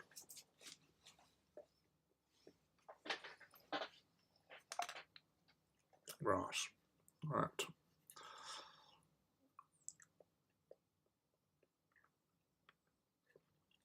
Now, I haven't heard camels, though. I think my personal favourite is giant tortoises when they get it on. Oh my god! You can just imagine them being like like a very old person, like giving one last hurrah,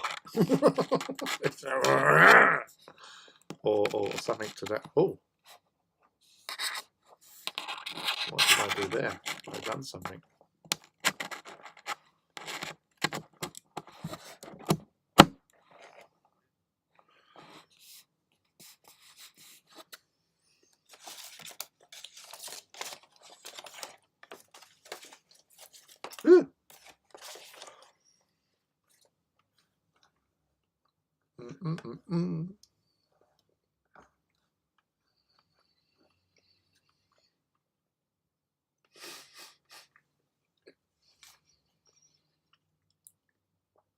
Yeah, no, it's like I got home from the kids the other night, and my neighbour, he comes outside, lets his dog out to water the plants. It was having a thing, so I went out to chat with him and all that sort of thing. Just mentioned about yeah. I wonder if we're going to get any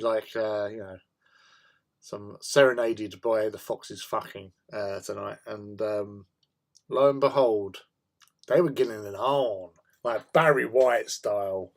It was about 11 o'clock at night, and suddenly you hear them going at it.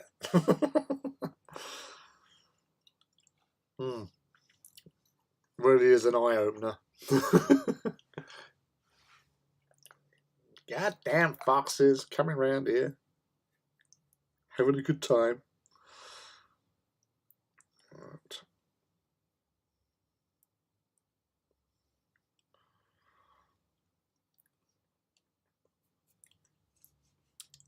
JS Idaho, great looking Reaver Lee. Hope all is well, and hello to everyone in the chat. Hello, JS. It's lovely to have you here, buddy. Are you just popping in? Are you doing some hobby tonight? And what are you up to if you are hobbying? They've got stamina. Well, you got to give them that. It was in the middle of the night, so at least I didn't see it.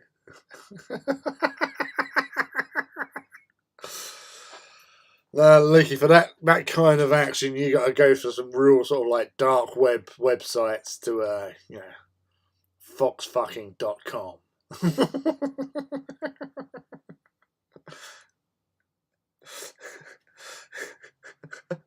It's like the whole possum screaming,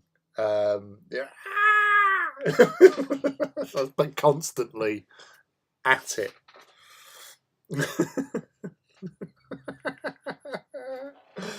Oh, God bless your foxes and all that ride you.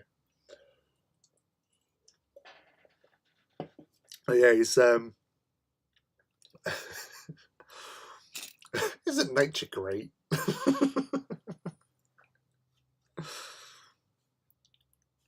The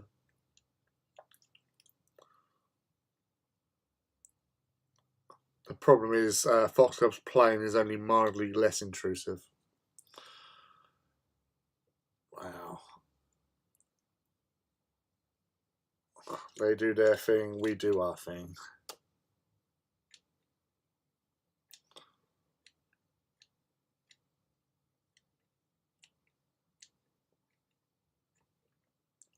So maneuver this bloody decal around a little bit.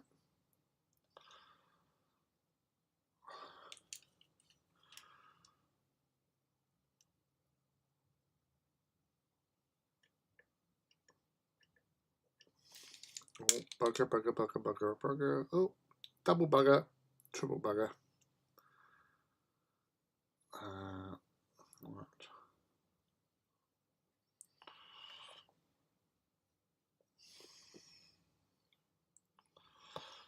Let that soak. Give you some more of the soul.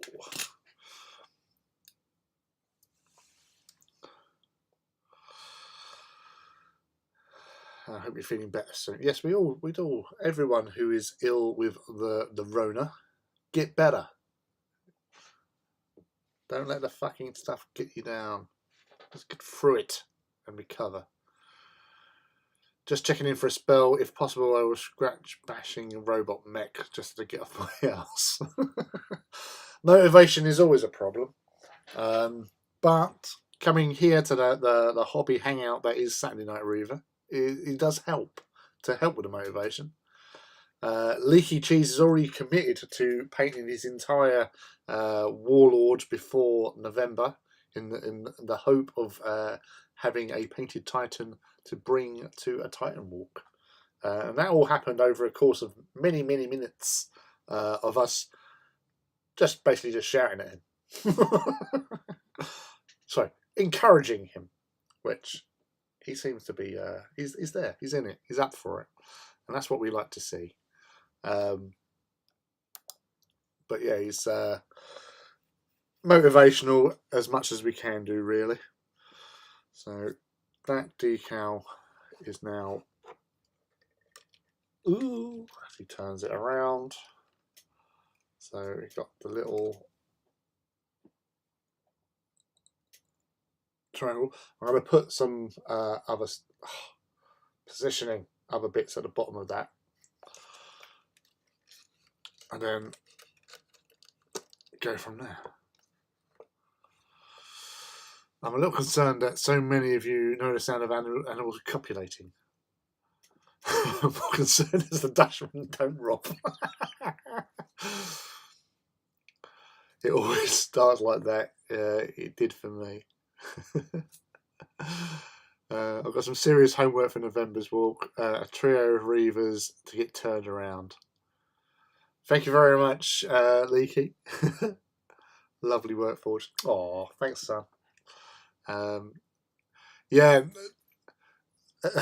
Leaky. This is like Titan Owners Anonymous. Like Kirill and Phil, closely followed by Rob and Luke, I would say, because Luke's, he's a quiet one. That Luke, I'm sure he's going to be getting more. They've got like a quite a sizable sort of force of Titans between the three of them. No, I've only got 5. I can quit. I can handle it.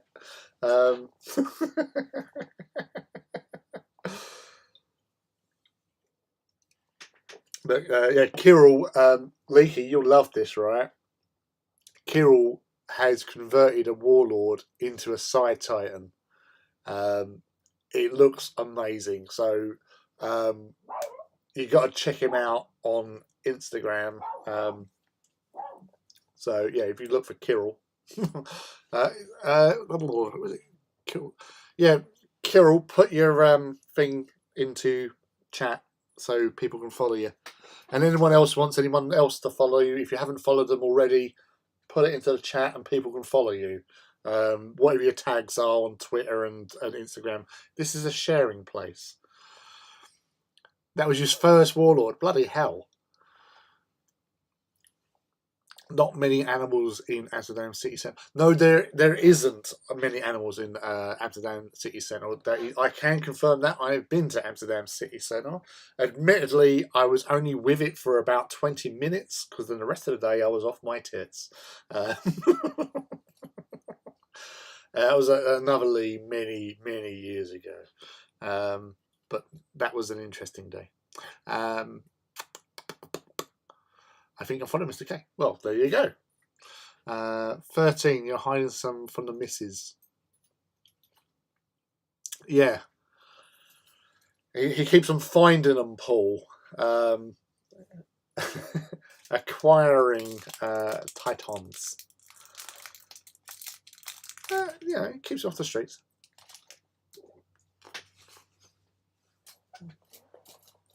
And to be fair, if he didn't have that many Titans, he couldn't lend the traitor ones to the traitors to help buff the numbers.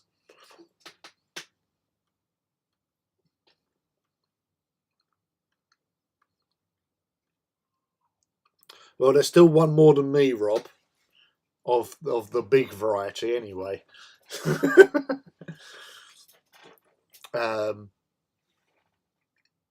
Yeah, but yeah, there's the two Xenos ones. So you've got a Phantom and a Revenant, haven't you?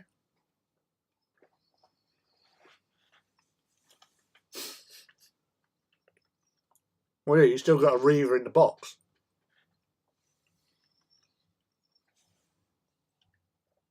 So that's got to come out at some point. Obviously, once I've replaced the bits that you lent me, or gave me for me to give back to you.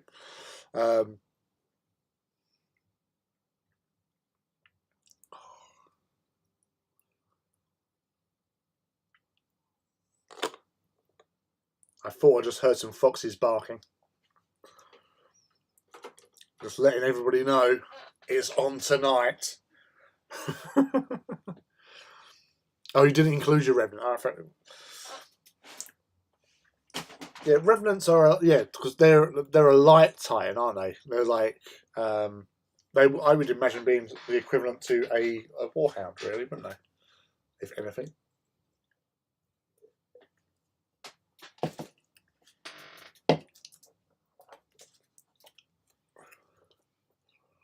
And then you get another Revenant piloted by twins. That's cool. I like the sound of that. And you didn't include your Revenant. Ah, right. Oh, he's built. All right. Well, it was much appreciated. As you can tell, it is very much appreciated.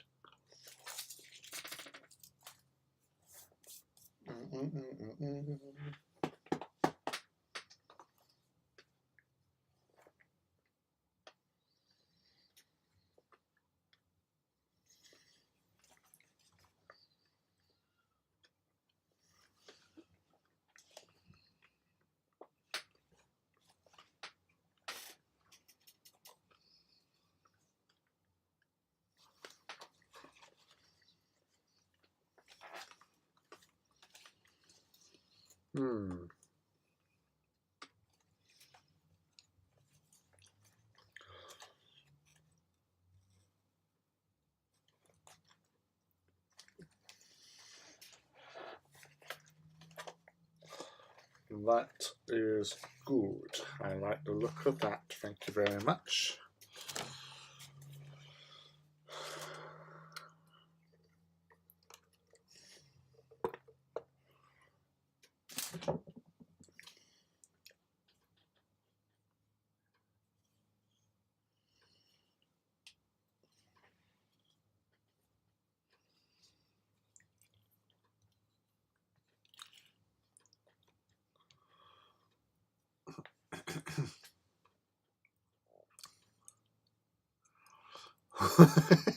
Totally crossing up to the missus. I'd say striding rather than running. We at Solaria have a certain elegance to maintain. It's true. She has to look in the cabinets.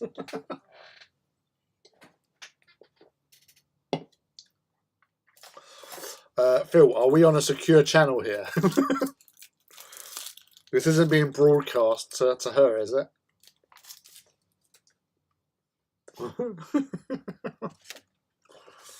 Man, dobbed in.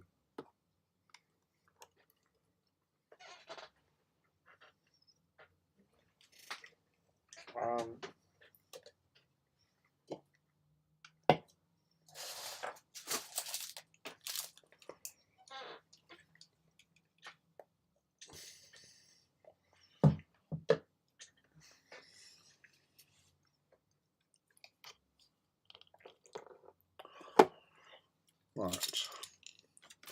I'm going to put some kills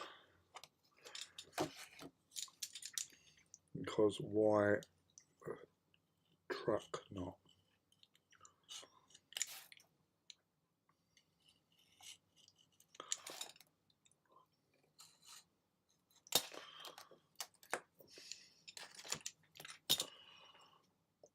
Yeah.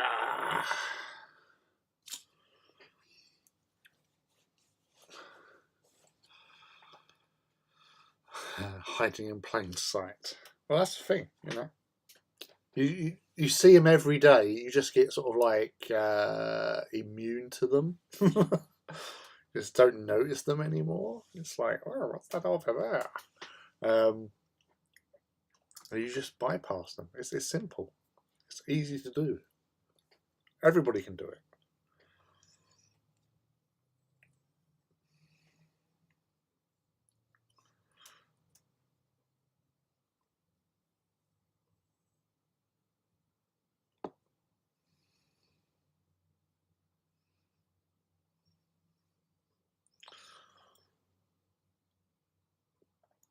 Yes.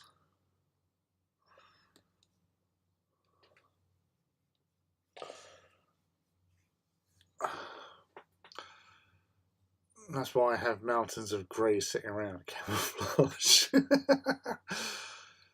Not exactly inconspicuous though, is it?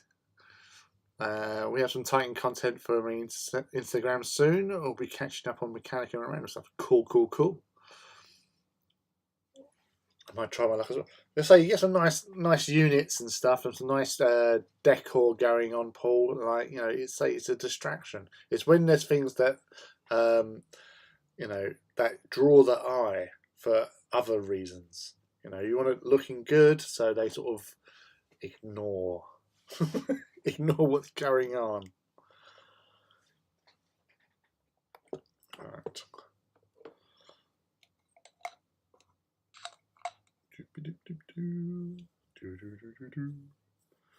So I'm just putting some skulls for kills, basically, because why not?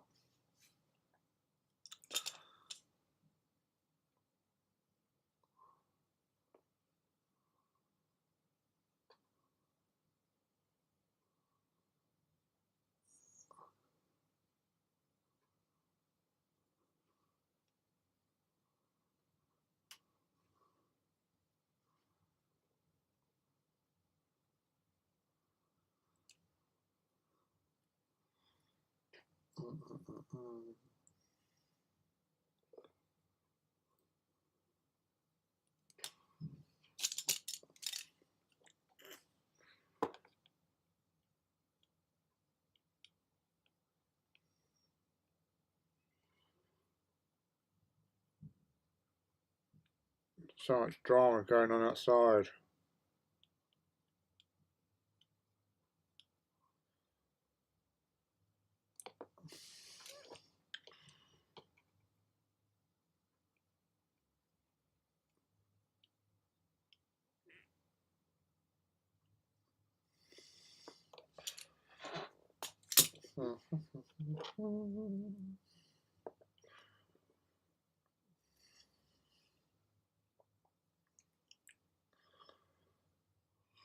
So,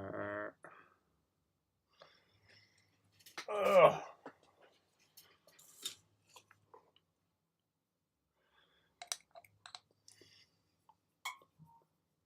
stick these on. So yeah, so I've got several skulls on one side, the others on the other side.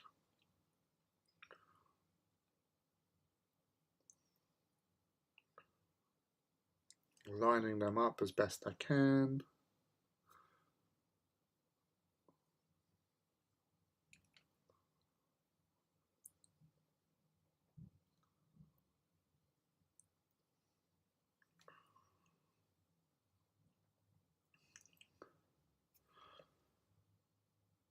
Oop, get on there.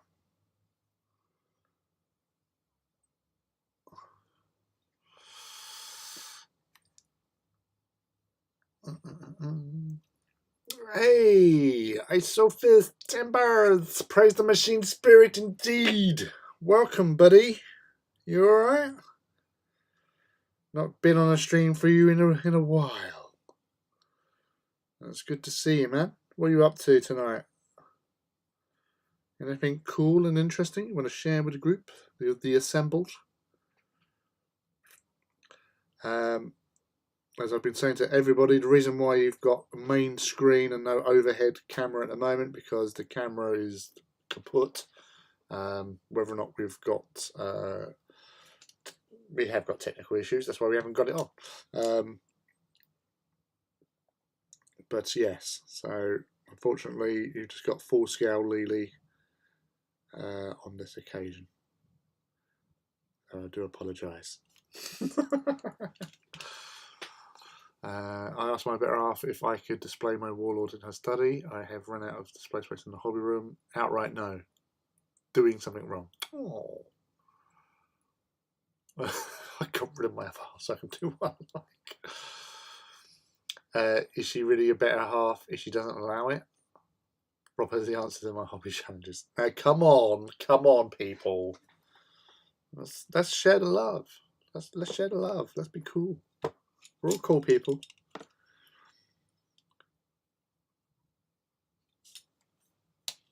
At this point is where you need a bigger house. See, who would have thought that you would need a much bigger house in these days and ages before discovering the joy that is Titans?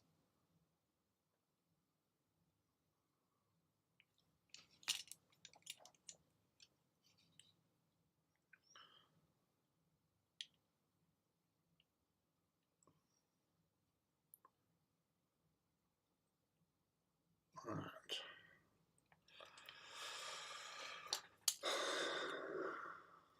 I'm liking the look of this at the moment. This is going well. This part is going well. There's a lot of moving parts involved because there are lots of individual. Right, I'll show you. Hold on. So,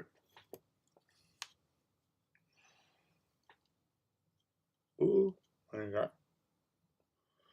I'm going to add a few more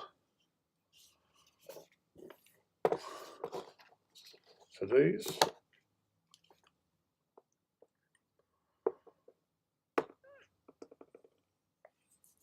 Because I think they're looking pretty cool. I like the look of them. And it's not as if I haven't got enough of those types of things to be getting on with.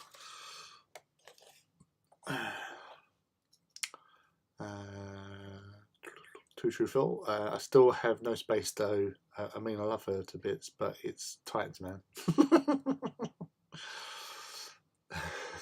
I had my last weekend of military duties last weekend, and none of the applications I support at the hospital are doing exams this weekend. So here I am. Well, you're more than welcome to hang out with us, buddy. Always nice to have you with us. Wherever we may be hanging out, it's always good to chat with you, dude. Oh yeah. We're just one big happy hobby family. Well, not Phil. He's grumpy as fuck, that boy.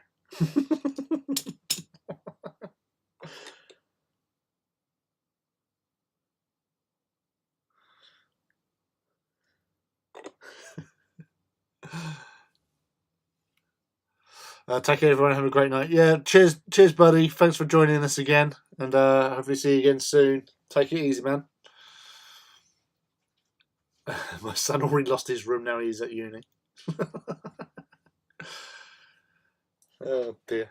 See, what we need is some sort of crazy billionaire benefactor to just basically just buy us a big place to play Titans. You know, he can just sit there in a throne watching all these Titans go at it and blowing the shit out of each other.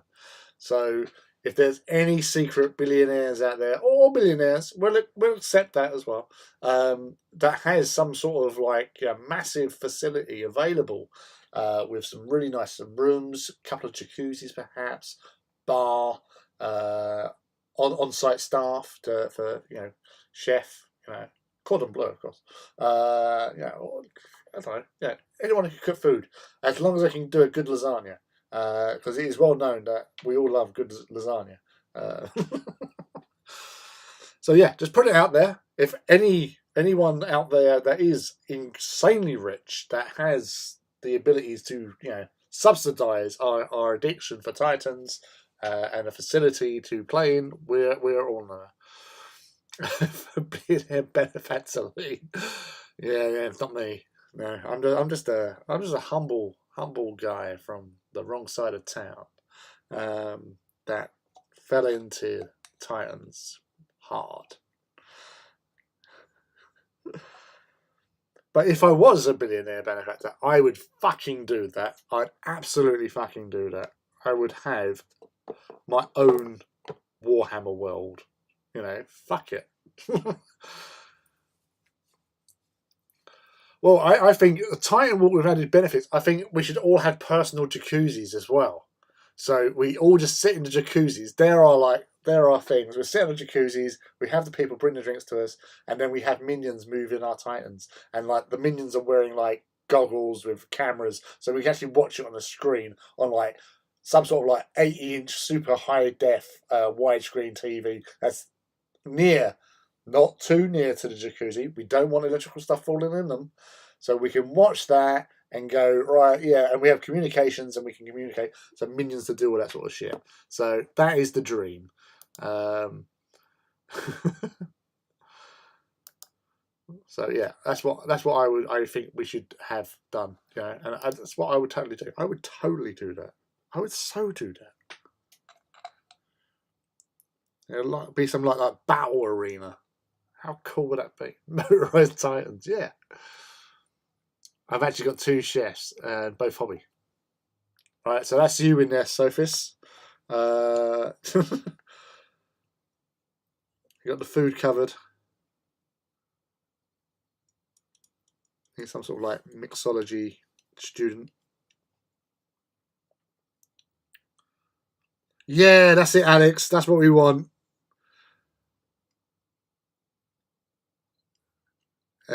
Just know, Jar Jar, I commit to emergency powers to the Chancellor. Damn you, Jar Jar.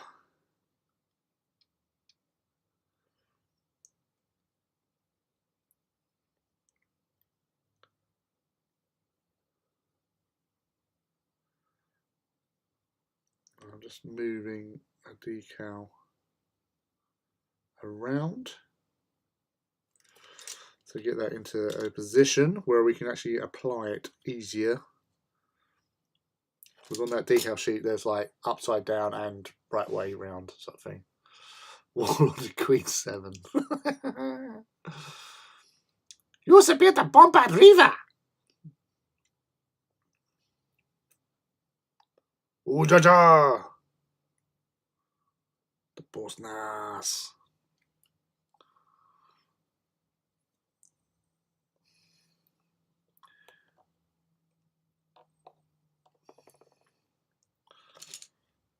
These are Jaja Binks.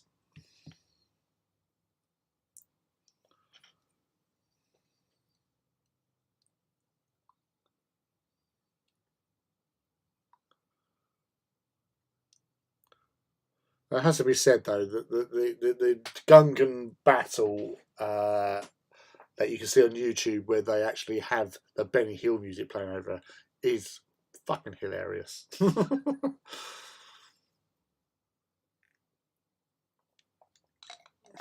It's well worth the watch.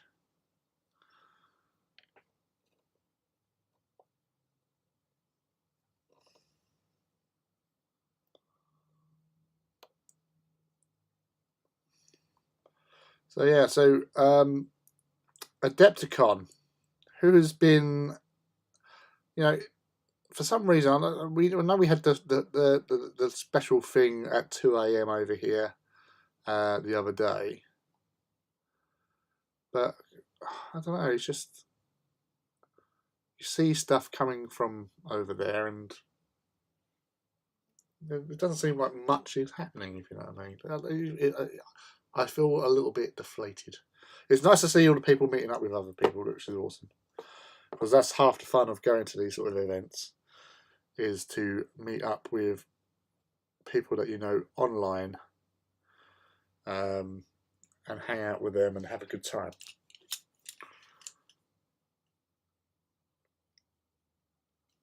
But it's not been so. There's only been like a few people on my timeline that I've seen doing that.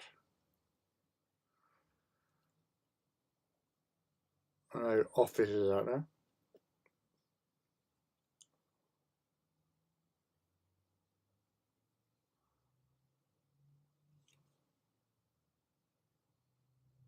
Which seems weird.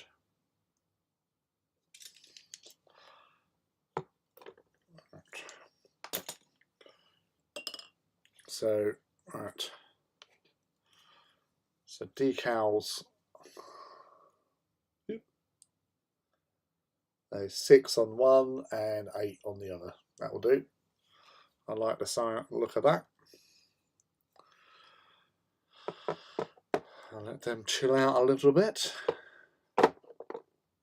he says. I'll put that back on that lid.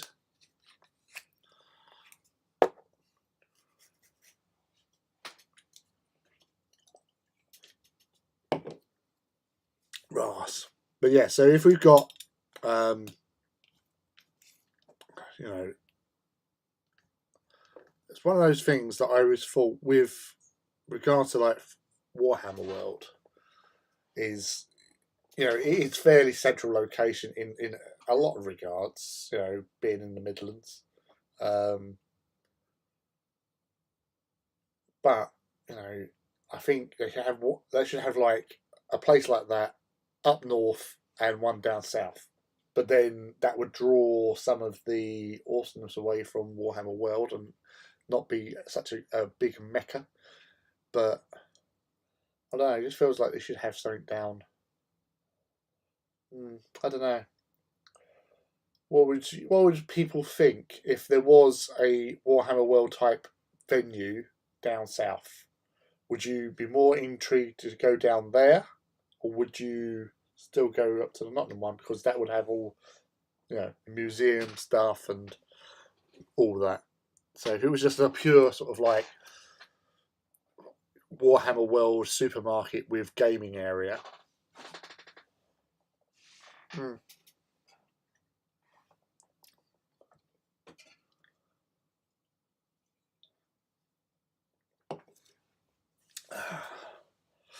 That's a lot of kills that I haven't made yet. No, that's true. That is a lot of kills, but they're not, you know.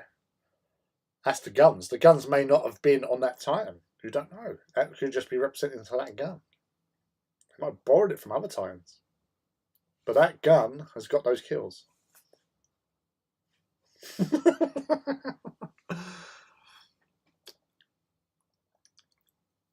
Well, if it was just outside London, I'd definitely go, yeah.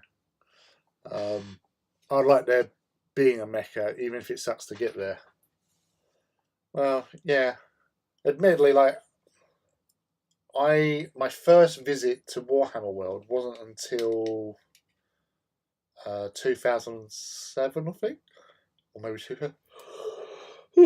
2008, maybe.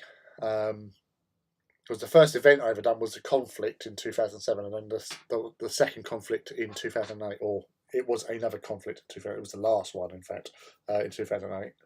And from there, then I went to with the Templars Fugitives up to do Laser Burn, which was they brought out the Deep Strike or Planet Strike. They brought out compendium or campaign thingy or whatever it was, and we done a Deep Strike campaign day up at Warhammer World. That was the first time around there, so it would be like 2008 perhaps.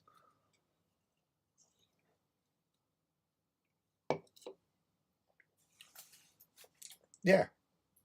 You did. But you know, that's me. As I said, I went to the last couple of games days.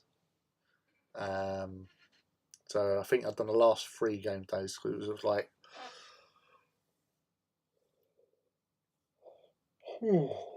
2011, 2012, 2013. I think it was. I don't know, but it was definitely. I was definitely at the last one. They changed venues to it was the NEC and then the other place. Oh, you were 7. Oh. One in the southeast, west. Warhammer World covers Midlands. Throw one in the north near the border, and that's the UK sorted.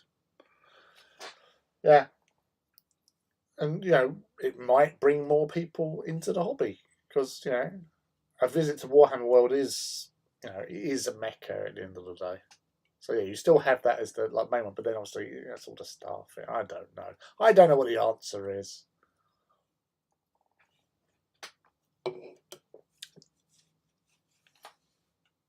It would be expensive to maintain, yeah. So obviously with the one they've got, it's their head offices as well. So yeah,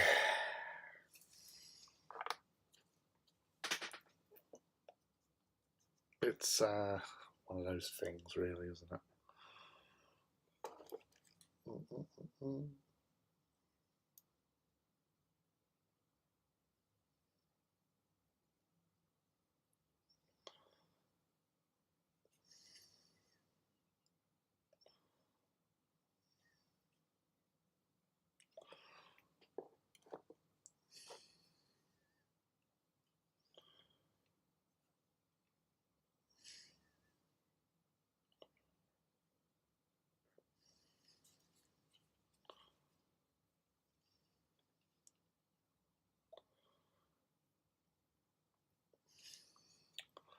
Lots of kills that I haven't had.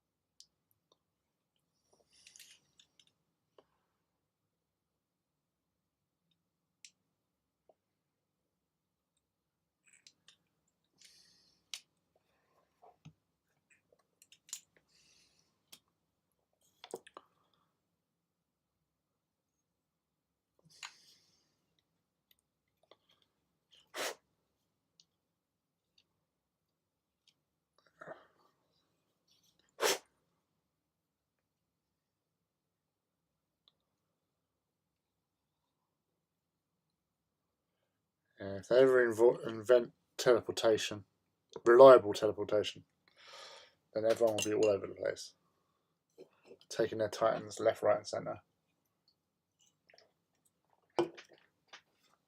Playing volleyball with them. I don't know.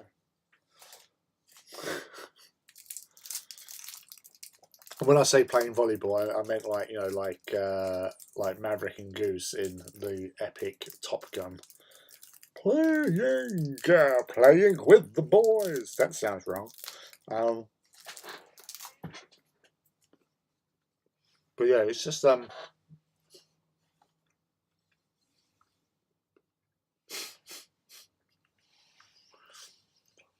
Leaky. We all have it. Don't worry. We all feel old. Although, to be fair, Ivy's not the youngest one on the chat.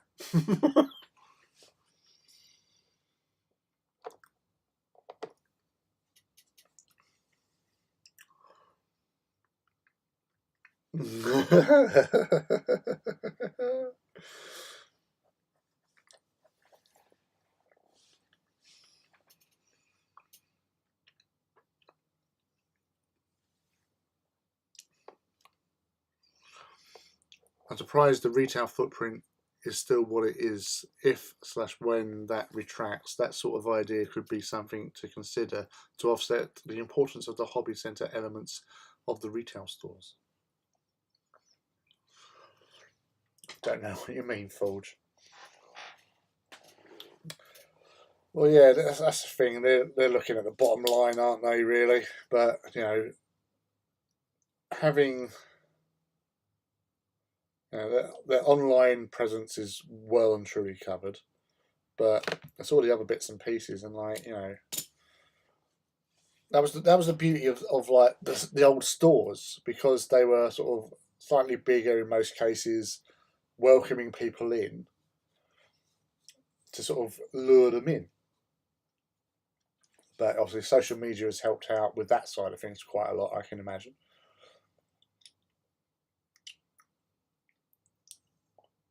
Yes.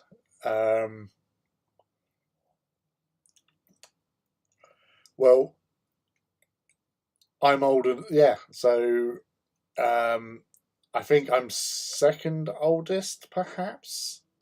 I'm not sure on Paul when his birthday is. I know I'm a couple of days older than Rob.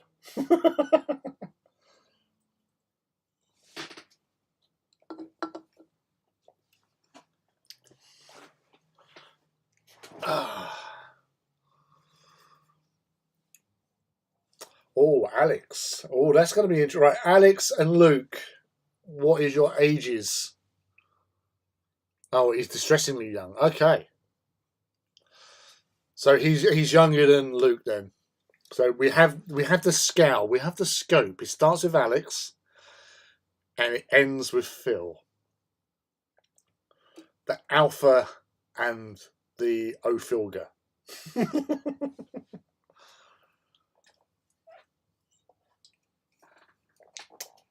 So no, you are obviously not the youngest anymore. Yes, I'm older than Paul. Oh, 23, 22. Ouch. I just stabbed myself with something. What the fuck? Oh, there's a splinter. That was in my foot. 42. Oh, Sophis is older than me. Woohoo! I'm not second oldest anymore. I'm older than Leaky. We already feel old, dude. Don't worry about it. Size 35, Phil 50. The big Fiat 50, Phil. 50, Phil!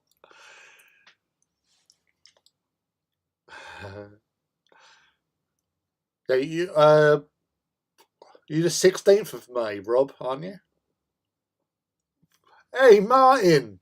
The great potato mage is here! Praise be! Right there, buddy. Nice to have you here. Welcome. I think I might be younger than the average, at least.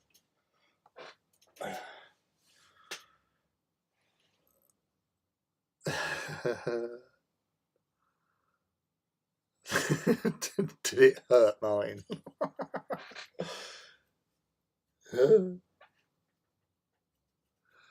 Yeah, as Martin, the great potato mage. See, that's the thing. You always know who it is because he has the full title everywhere he goes, be it on Twitter or wherever. You know, it's Martin, the great potato mage. And see, that's what I like. That's why I changed all my names on social media to be the Forge of Mars, so people know who I am. And so, like, sometimes, like, when people coming on here, like, well, maybe not Ivy, because I know Ivy. And Leaky Cheese, I know Leaky Cheese, because that's what he does. He has the same name on all his things. Rob, because that's his name. Phil. Yeah. All right, yeah. So, in some cases, on other groups, then, say, right, you get people that you interact with on Twitter who has a different name on Twitch, who have a different name on YouTube, sort of thing. And, like, you just go, what? So, yeah, it's confusing. But Martin, the Great Potato Mage, is not confusing. He's there in all his glory.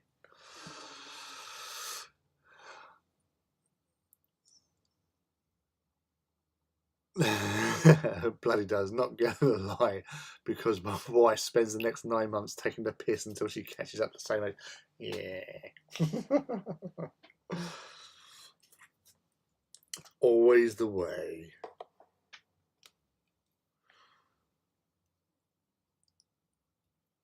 Yes. So I am 3 days older than Rob. So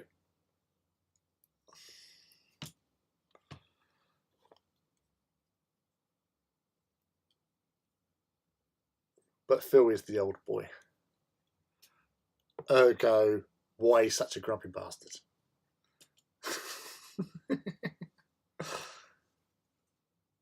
And yet we all love him for it. Do you know what? I went on a podcast this afternoon, and do you know what I got introduced as? The patrician of the heresy community. I was complimented so much at the same time. Oh dear. Yeah. Yeah, you need to pump those numbers up, dude. But yeah, obviously you are a face of the heresy. You know, Code 30. But that was people know Leaky Cheese for your content, for your heresy. You know, your building shenanigans and stuff. And I've seen your work firsthand. I've seen it in the flesh, man. I've seen it, and it's amazing. It's fantastic. But yeah, it's spat over.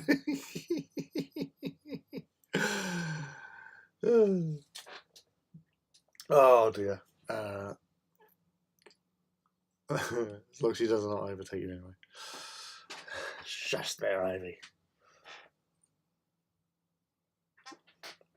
To be fair, it's a good title, Lee. It is, you know. And it's, you accept it. It's like, you know, yeah, titles are good. It's always nice to have.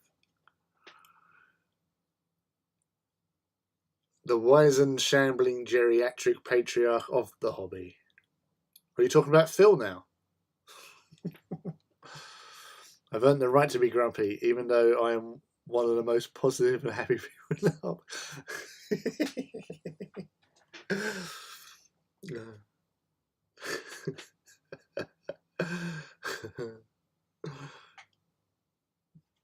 Oh, Ivy, you're upsetting Leaky. Don't do that. Look, Leaky's leaking. His emoji says it all there. Let's say he's leaking from his eyes.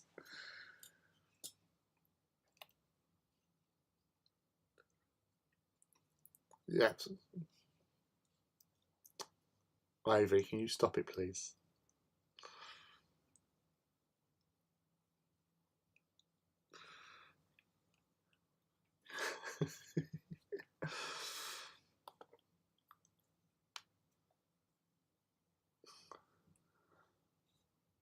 Phil is very positive in a negative way.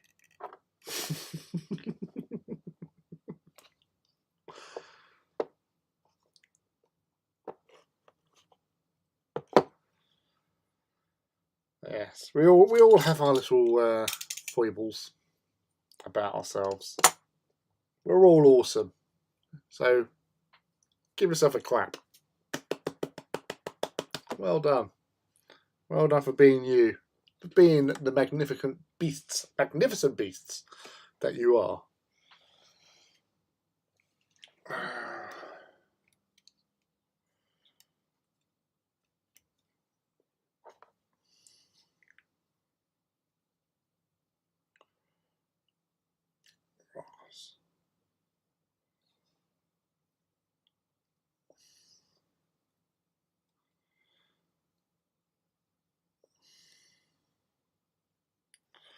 I'm worried there. I found a hair just right underneath one of the bloody decals.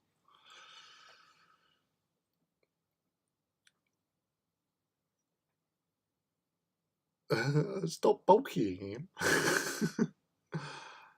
Siblings get up and leaky, yeah. Like being dragged down by a swarm of halflings. Yeah, so this is what I was talking about on the Titans Owners Club. We have a little sort of hobby hangout Zoom posse thing during the week, and I was sorry, my roller chair is being a bitch. We were talking about the scene in Betrayer when Audax go after the Legio Oberon Imperator as it comes out and drags it down, and it was just like, I wonder if the Audax realised that they were going to be pulling down Tony the Tiger when they started off after their prey, because their colour scheme. They've got really good rules in AT, but their colour scheme, I love it. He's Tony the Tiger, sort of thing. It's just like, you're great. But yeah, it's just like, I'm now envisioning a giant Tony the Tiger with all these Ursus claws hanging off of him, like, that's great, and then going down. Oh, I love imaginations. Isn't it a wonderful thing?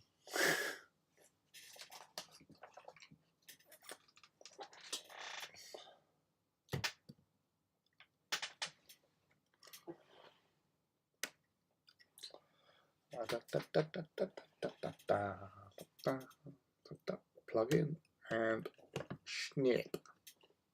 Snip.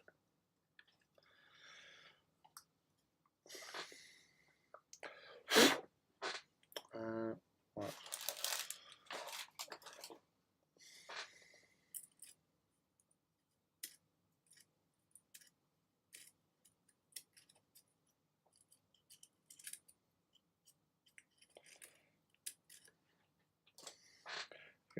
Oh, I'll tell you what, those neck magnets are really fucking strong. It's like, it literally, as I'm putting the head towards it, I got pulled by the magnet as well. I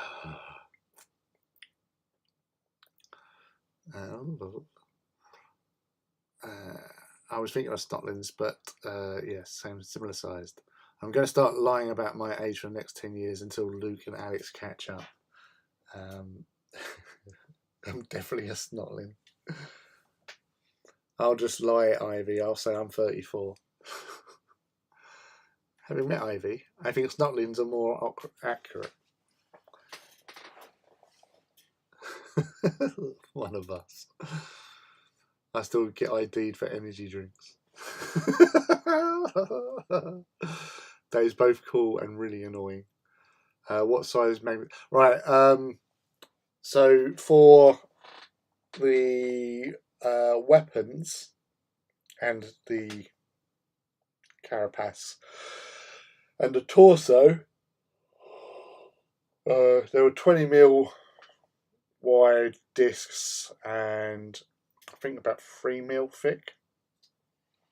N52s. I hope they were N52s. Although the other ones that I ordered, because I had a couple of them, so they're in the torso and the top mount here. The ones in the arm mounts, so those ones as well. But the ones I ordered additionals,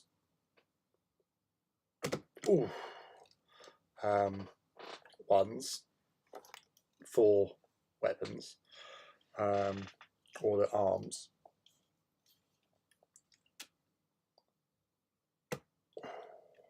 Such a nice snap. They were only like 1mm thick, I think. They were really small enough. I thought, I'm sure I ordered thicker ones. They were still 20mm wide. I'll see you later, Paul. Thank you for joining us and hanging out. It's been lovely. So I actually had to double up on them. So like in the arms and the bits, I've 2 for 1. So that probably helps out in that respect, to be fair. Right, so I'm going to pivot and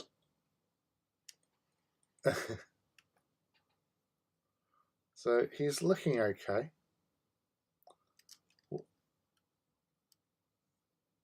The ankle weapons, it is holding up a toddler.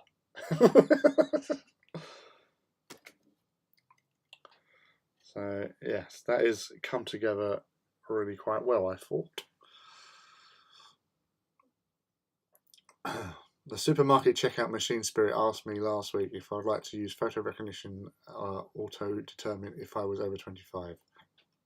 This is what my life is like. Feet done, Nez. Well done, Sophus. Yeah, we warhound feet. What can you say? You can't say much, really. Good night, Paul. Yep, I did the same. The arm ones are a bit powerful. Yeah, very snappy.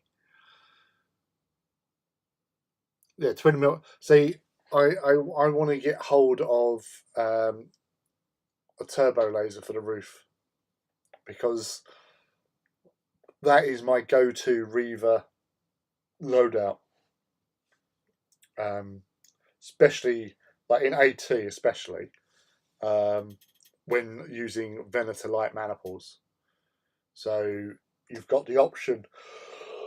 The option to either turbo laser somebody in the face for a targeted shot, or if you're in range, hit them with a melter cannon, and then follow up in the combat turn with melter cannons. Especially if there's knights around as well, because they are quite killing.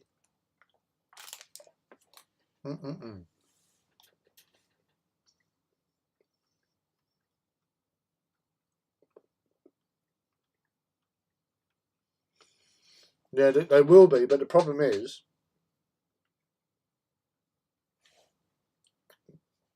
unless you get lucky like I did earlier on today, where both of them hit the head on the dice roll, that's the problem. You can't target.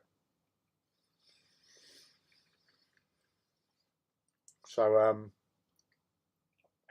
obviously, when you got all important sort of thing, unless they're really badly damaged, you're targeting with that if you're in outside of carapace range. Which isn't the greatest weapon. You can, as we found out today, didn't we, Ivy? It can kill a Titan, but yeah, it's a lot easier with higher strength weapons that aren't blast. Oh, thank you, Martin. That's why I have it on my Warby. Oh yeah, oh shit, yeah. Oh, damn it. So, for making friends,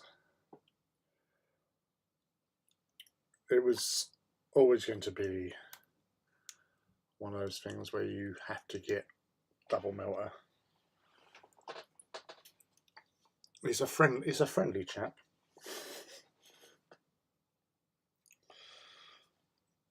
Yeah, so yeah, there's still obviously bits to do and whatever, but it is definitely getting there. So I've got so I'll be doing some more work on this on like obviously when I get home after the kids tomorrow night, and then Monday when I get the opportunity to do some work on it, I'll be doing some work on it, and then any other day in between. So we've got about almost 2 weeks. 2 weeks Saturday is the walk. Greetings for the warp. So I should be in a much better position by then, easily. Who will say it's tabletop. It's definitely tabletop ready. There's no, it's not a bad looking Titan to have running around. So it will be ready for its walking in a couple of weeks' time. It's firmly in place. As I said, just a bit of touching up here and there as always, because I always miss parts, as I'm sure we all do.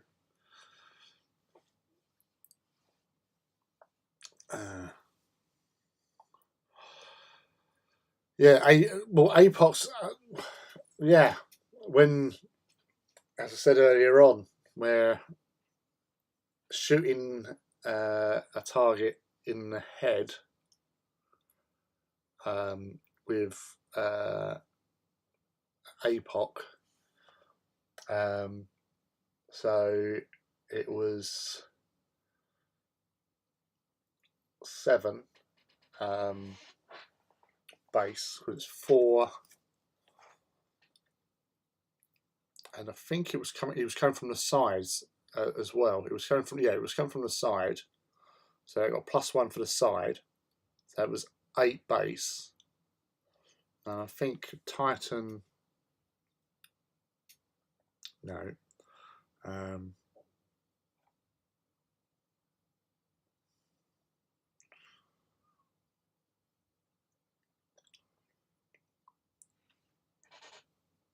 yeah, so basically, yeah, that was doing 8 base, because it was from the side, +3 for the track, and then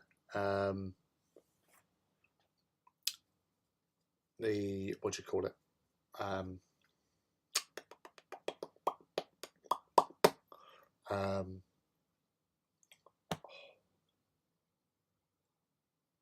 side armor 3. Yeah, so yeah, it was 8. So I needed a 3+, and I just said anything but a 6, and then I rolled a 6. So yes, it was. It was yeah, it was fun. It was good. It was a good way to go, especially on those little cool shots sort of thing. And it only 1 hit. You didn't targeted shot hitting on a 5+, and with 1 hit, I'd done it. Bad dice rolls. I might fill dual Gatlings and Vulcan Megabolter Carapace as a shield stripper. It would definitely do a job, and it would be also quite a decent finisher because of the Gatling blasters having ordnance.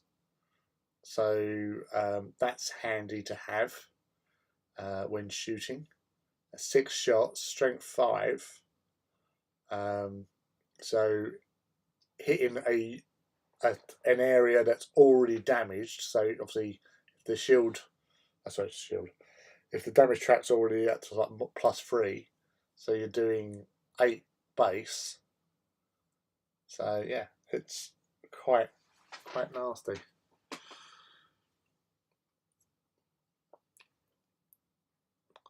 Reavers look funny to me without the Apox launchers on top. Well, that's the thing. It's like, in 40k and Heresy, these could be. Oh, cramp! Oh, Jesus! Ouch! Oh, damn it! Oh, right in the thigh! Ah! Ouch! Yeah. So, I've actually got a plasma blast gun that my friend sent to me. He works at Forge World, and he had one for some reason. So he gave it to me because he hasn't got a Titan. I don't know why he had a plasma. So he sent it to me anyway. But it was missing the fuel cell bits that go into 4 fuel canisters. So I want to see if somebody can actually get those things like printed up or something similar that I can stick in there to finish that off.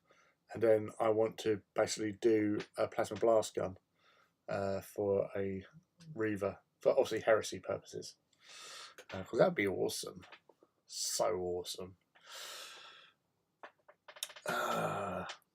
That's so soon. Looks pretty good to me.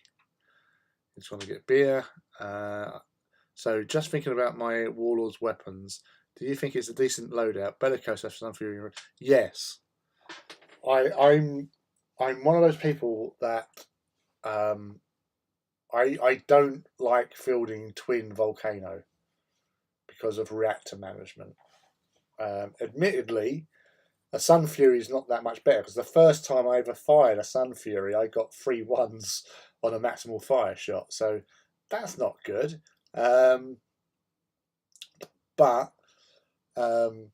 yeah, it's because you've got medium length, you've got long range, and you've got super long range. So obviously you've got your shield stripping with your apox, which is a bonus. Backup shield stripping with the Sun Fury, because obviously shooting that normally take out shields to set up for the Volcano shot, because Volcano, you're only ever going to get a maximum of 2 hits out of 1 shot. So you want to use that on the unshielded Titan, because then that gives you a start point to where to aim for. But no, that is a good loadout, So theoretically, you've got 14 shield stripping shots, and then you've got your big Mac Daddy cannon to shoot in someone's face. So what's not to like? It's a good performer. As I say, as long as you are lucky with the sort of not rolling ones and the reactors, which we had today, several occasions where the machine spirit tried to take over, which I think did that happen to you? Did one of them went off, didn't it? He was like shooty, I think, or I might be getting confused. Yeah, we didn't. We didn't fail a machine spirit. We done all right with them. Yeah. And Phil's back. Yeah, I hate cramp too. It's worse as well, Rob, because it's my leg where I've got my sciatica. So that's not fun. Oh, yeah, that's the first time I've had cramp for a while, to be fair. But yeah, not good with the sciatica, because that's been kicking my ass for the last couple of weeks. Because where I've done my back in, obviously that's like over a month, because that was a couple of days before the beachhead walk. Yeah, by God, that's almost 2 months I've been suffering with a bad back. Jesus. So obviously with bad backs, you try to get comfortable, and then because you're getting comfortable with the back, you start affecting other parts of your body. So that's why sciatica's kicking my ass at the moment. I don't mind making it, Lee. All right. Oh no, it'd be awesome if you can. I'll say. Yes, I'm sure it's because Epic Reaver Titans always had APOC launchers, and they stunted my brain. Well, not all of them did. That was the thing. Because in the I remember my only Reaver that I ever bought, the guy in the shop was helping me look through the Reaver packs and shaking around to see what weapon they got, and it was the one with like the turbo laser, the old style twin Gatling thing, and the missile pod. And I remember the guy saying, as clear as it was yesterday, that's a very rare combination, sort of thing. So I went, I'm over there, and I bought it because that was the one I wanted. The missile pod on the top, because it looks cool. But yeah, it was that's one of those things where they usually get a mixture, so you could get different types of weapons or the same weapons and whatever. But yeah, I was fortunate in that, and I enjoyed it, and that's where my love affair with Reaver Titans come from. Reavers are awesome. Now to paint it bone and bronze and black. Oh, your favourite colours. Yeah, machine fits was fine, yeah. Although my command rolls were trash. But he was using the Axiom maniple, so it didn't matter. Didn't matter. At least you didn't lose all your things. So that's the annoying thing. Okay, so that's interesting. Thanks. So Bellicose and Sun Fury isn't too much reactor load. Generally not. And obviously you got a big reactor anyway. So you're only firing like unless you're doing first fire and firing volcano cannon and rolling 2 reactor every time you roll it, then that's a problem. Your Sun Fury, you're only firing on maximal fire when the shields are down. So as I said, like you've got your Apox for doing most of the work, because sometimes people roll really well, don't they, Ivy, when they make 8 shields, iron shield saves. So, you know, at least you've got another weapon with multiple hits and a good medium range to damage the shields. And once the shields are down, then you hit them with a volcano cannon. The reason why you do that, obviously, because it's a high strength weapon, so hopefully you'll do some serious damage. But that's your marker. So when you fire your volcano cannon and you roll your dice to hit where and when, so you fire it, you roll the dice and you get a body shot. So body is the easiest to damage, but it's the largest track in general. So you get direct hit with a volcano cannon. That's 2 hits, minimum of 12. As long as you don't roll ones, then you're hurting it. You're doing 14, like minimum, up to 18 maximum, plus facing. So if you hit from the side, then it's another 1, and if you hit from the rear, it's another 2 on top of that. So you can do theoretically up to 20 damage. It's still only going to be a crit, but still, it's nice to get a real high level. Go, yeah, I hit it for 20. So whatever location that hits and damages, that's where your follow-up shots will have to be targeted, because that makes it easier for you. It's harder to hit, but you're more likely to get, obviously, your bonus is to damage it and hurt it even more. It's when you've got lots of blast weapons, not so great, because you can't target with blast weapons. So yes, but yeah, so that's what you do. That's how I would do it. You go that way. It's always good. And Reavers are awesome. They are. You know? That's why I'm a Reaver head. It's all groovy-tastic, I tells you. But yes, all right. I feel that I'm going to have to call it an early one, because it's been a long day, and plus the clocks are going to have their tomfoolery, so I'm going to be getting up early, and I've got an estimate to do before work tomorrow. So we've done all right tonight. What are we up to at the moment? So I can't tell. Damn it. So yeah, we've done a good few hours at least. Was it 8 o'clock we came on, and now it's 11. So 9, 10, 11. So 3 hours. That's all right. That's a good run in anyone's book. So yeah, thank you for all hanging out this evening. It's been a good group of us in tonight as well. So it's lovely to have you here, Leaky, and Phil dragging you out of your pit. Come join us. Ivy, of course, and Luke, my children. Sophist, it's great to have you around as well. JS was here.